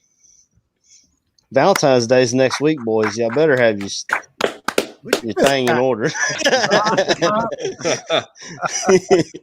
at that. Gaines got the crop mop out there. A little cleanup, a little quick cleanup on the go. Just came in today. Nice. Perfect. Nice. All right, we're gonna. What's that? Say, we got the cleanest cots in podcasting network history. Sorry. I know mothers are listening. I'm sorry. Here to get you ready for Super Bowl Sunday. Let's talk about. Well, that's enough for that's enough of chalk talk. Let's go ahead and wrap this thing up. I want to thank everybody who joined us today, all the hosts and everybody who hopped in and joined us. We greatly appreciate it. To everybody listening, to everybody in the chat, thanks for supporting the Bar Room all around this year, from start to finish. Great times and the halftime shows and the weekly shows and the fantasy shows and just everything, man. The draft shows. Everything all around. Thanks for supporting us and going with it. We got a lot of things that we're planning. One of these meetings we had last week, we're just planning a lot of stuff for next year, and a lot of it should benefit you guys because of what your support for us. So we greatly appreciate it, gentlemen. It's like Christmas. It's like Christmas to all of us, even though we don't get to open a present this year. At least it's Christmas, and it ain't coming back around again for another year. Greatly appreciate all of your, just togetherness and being here at the room. And for everybody else out there, man, we're going to end it one last time this year with a bear down. Bear down. Bear down. Bear down. Thanks for coming by, guys.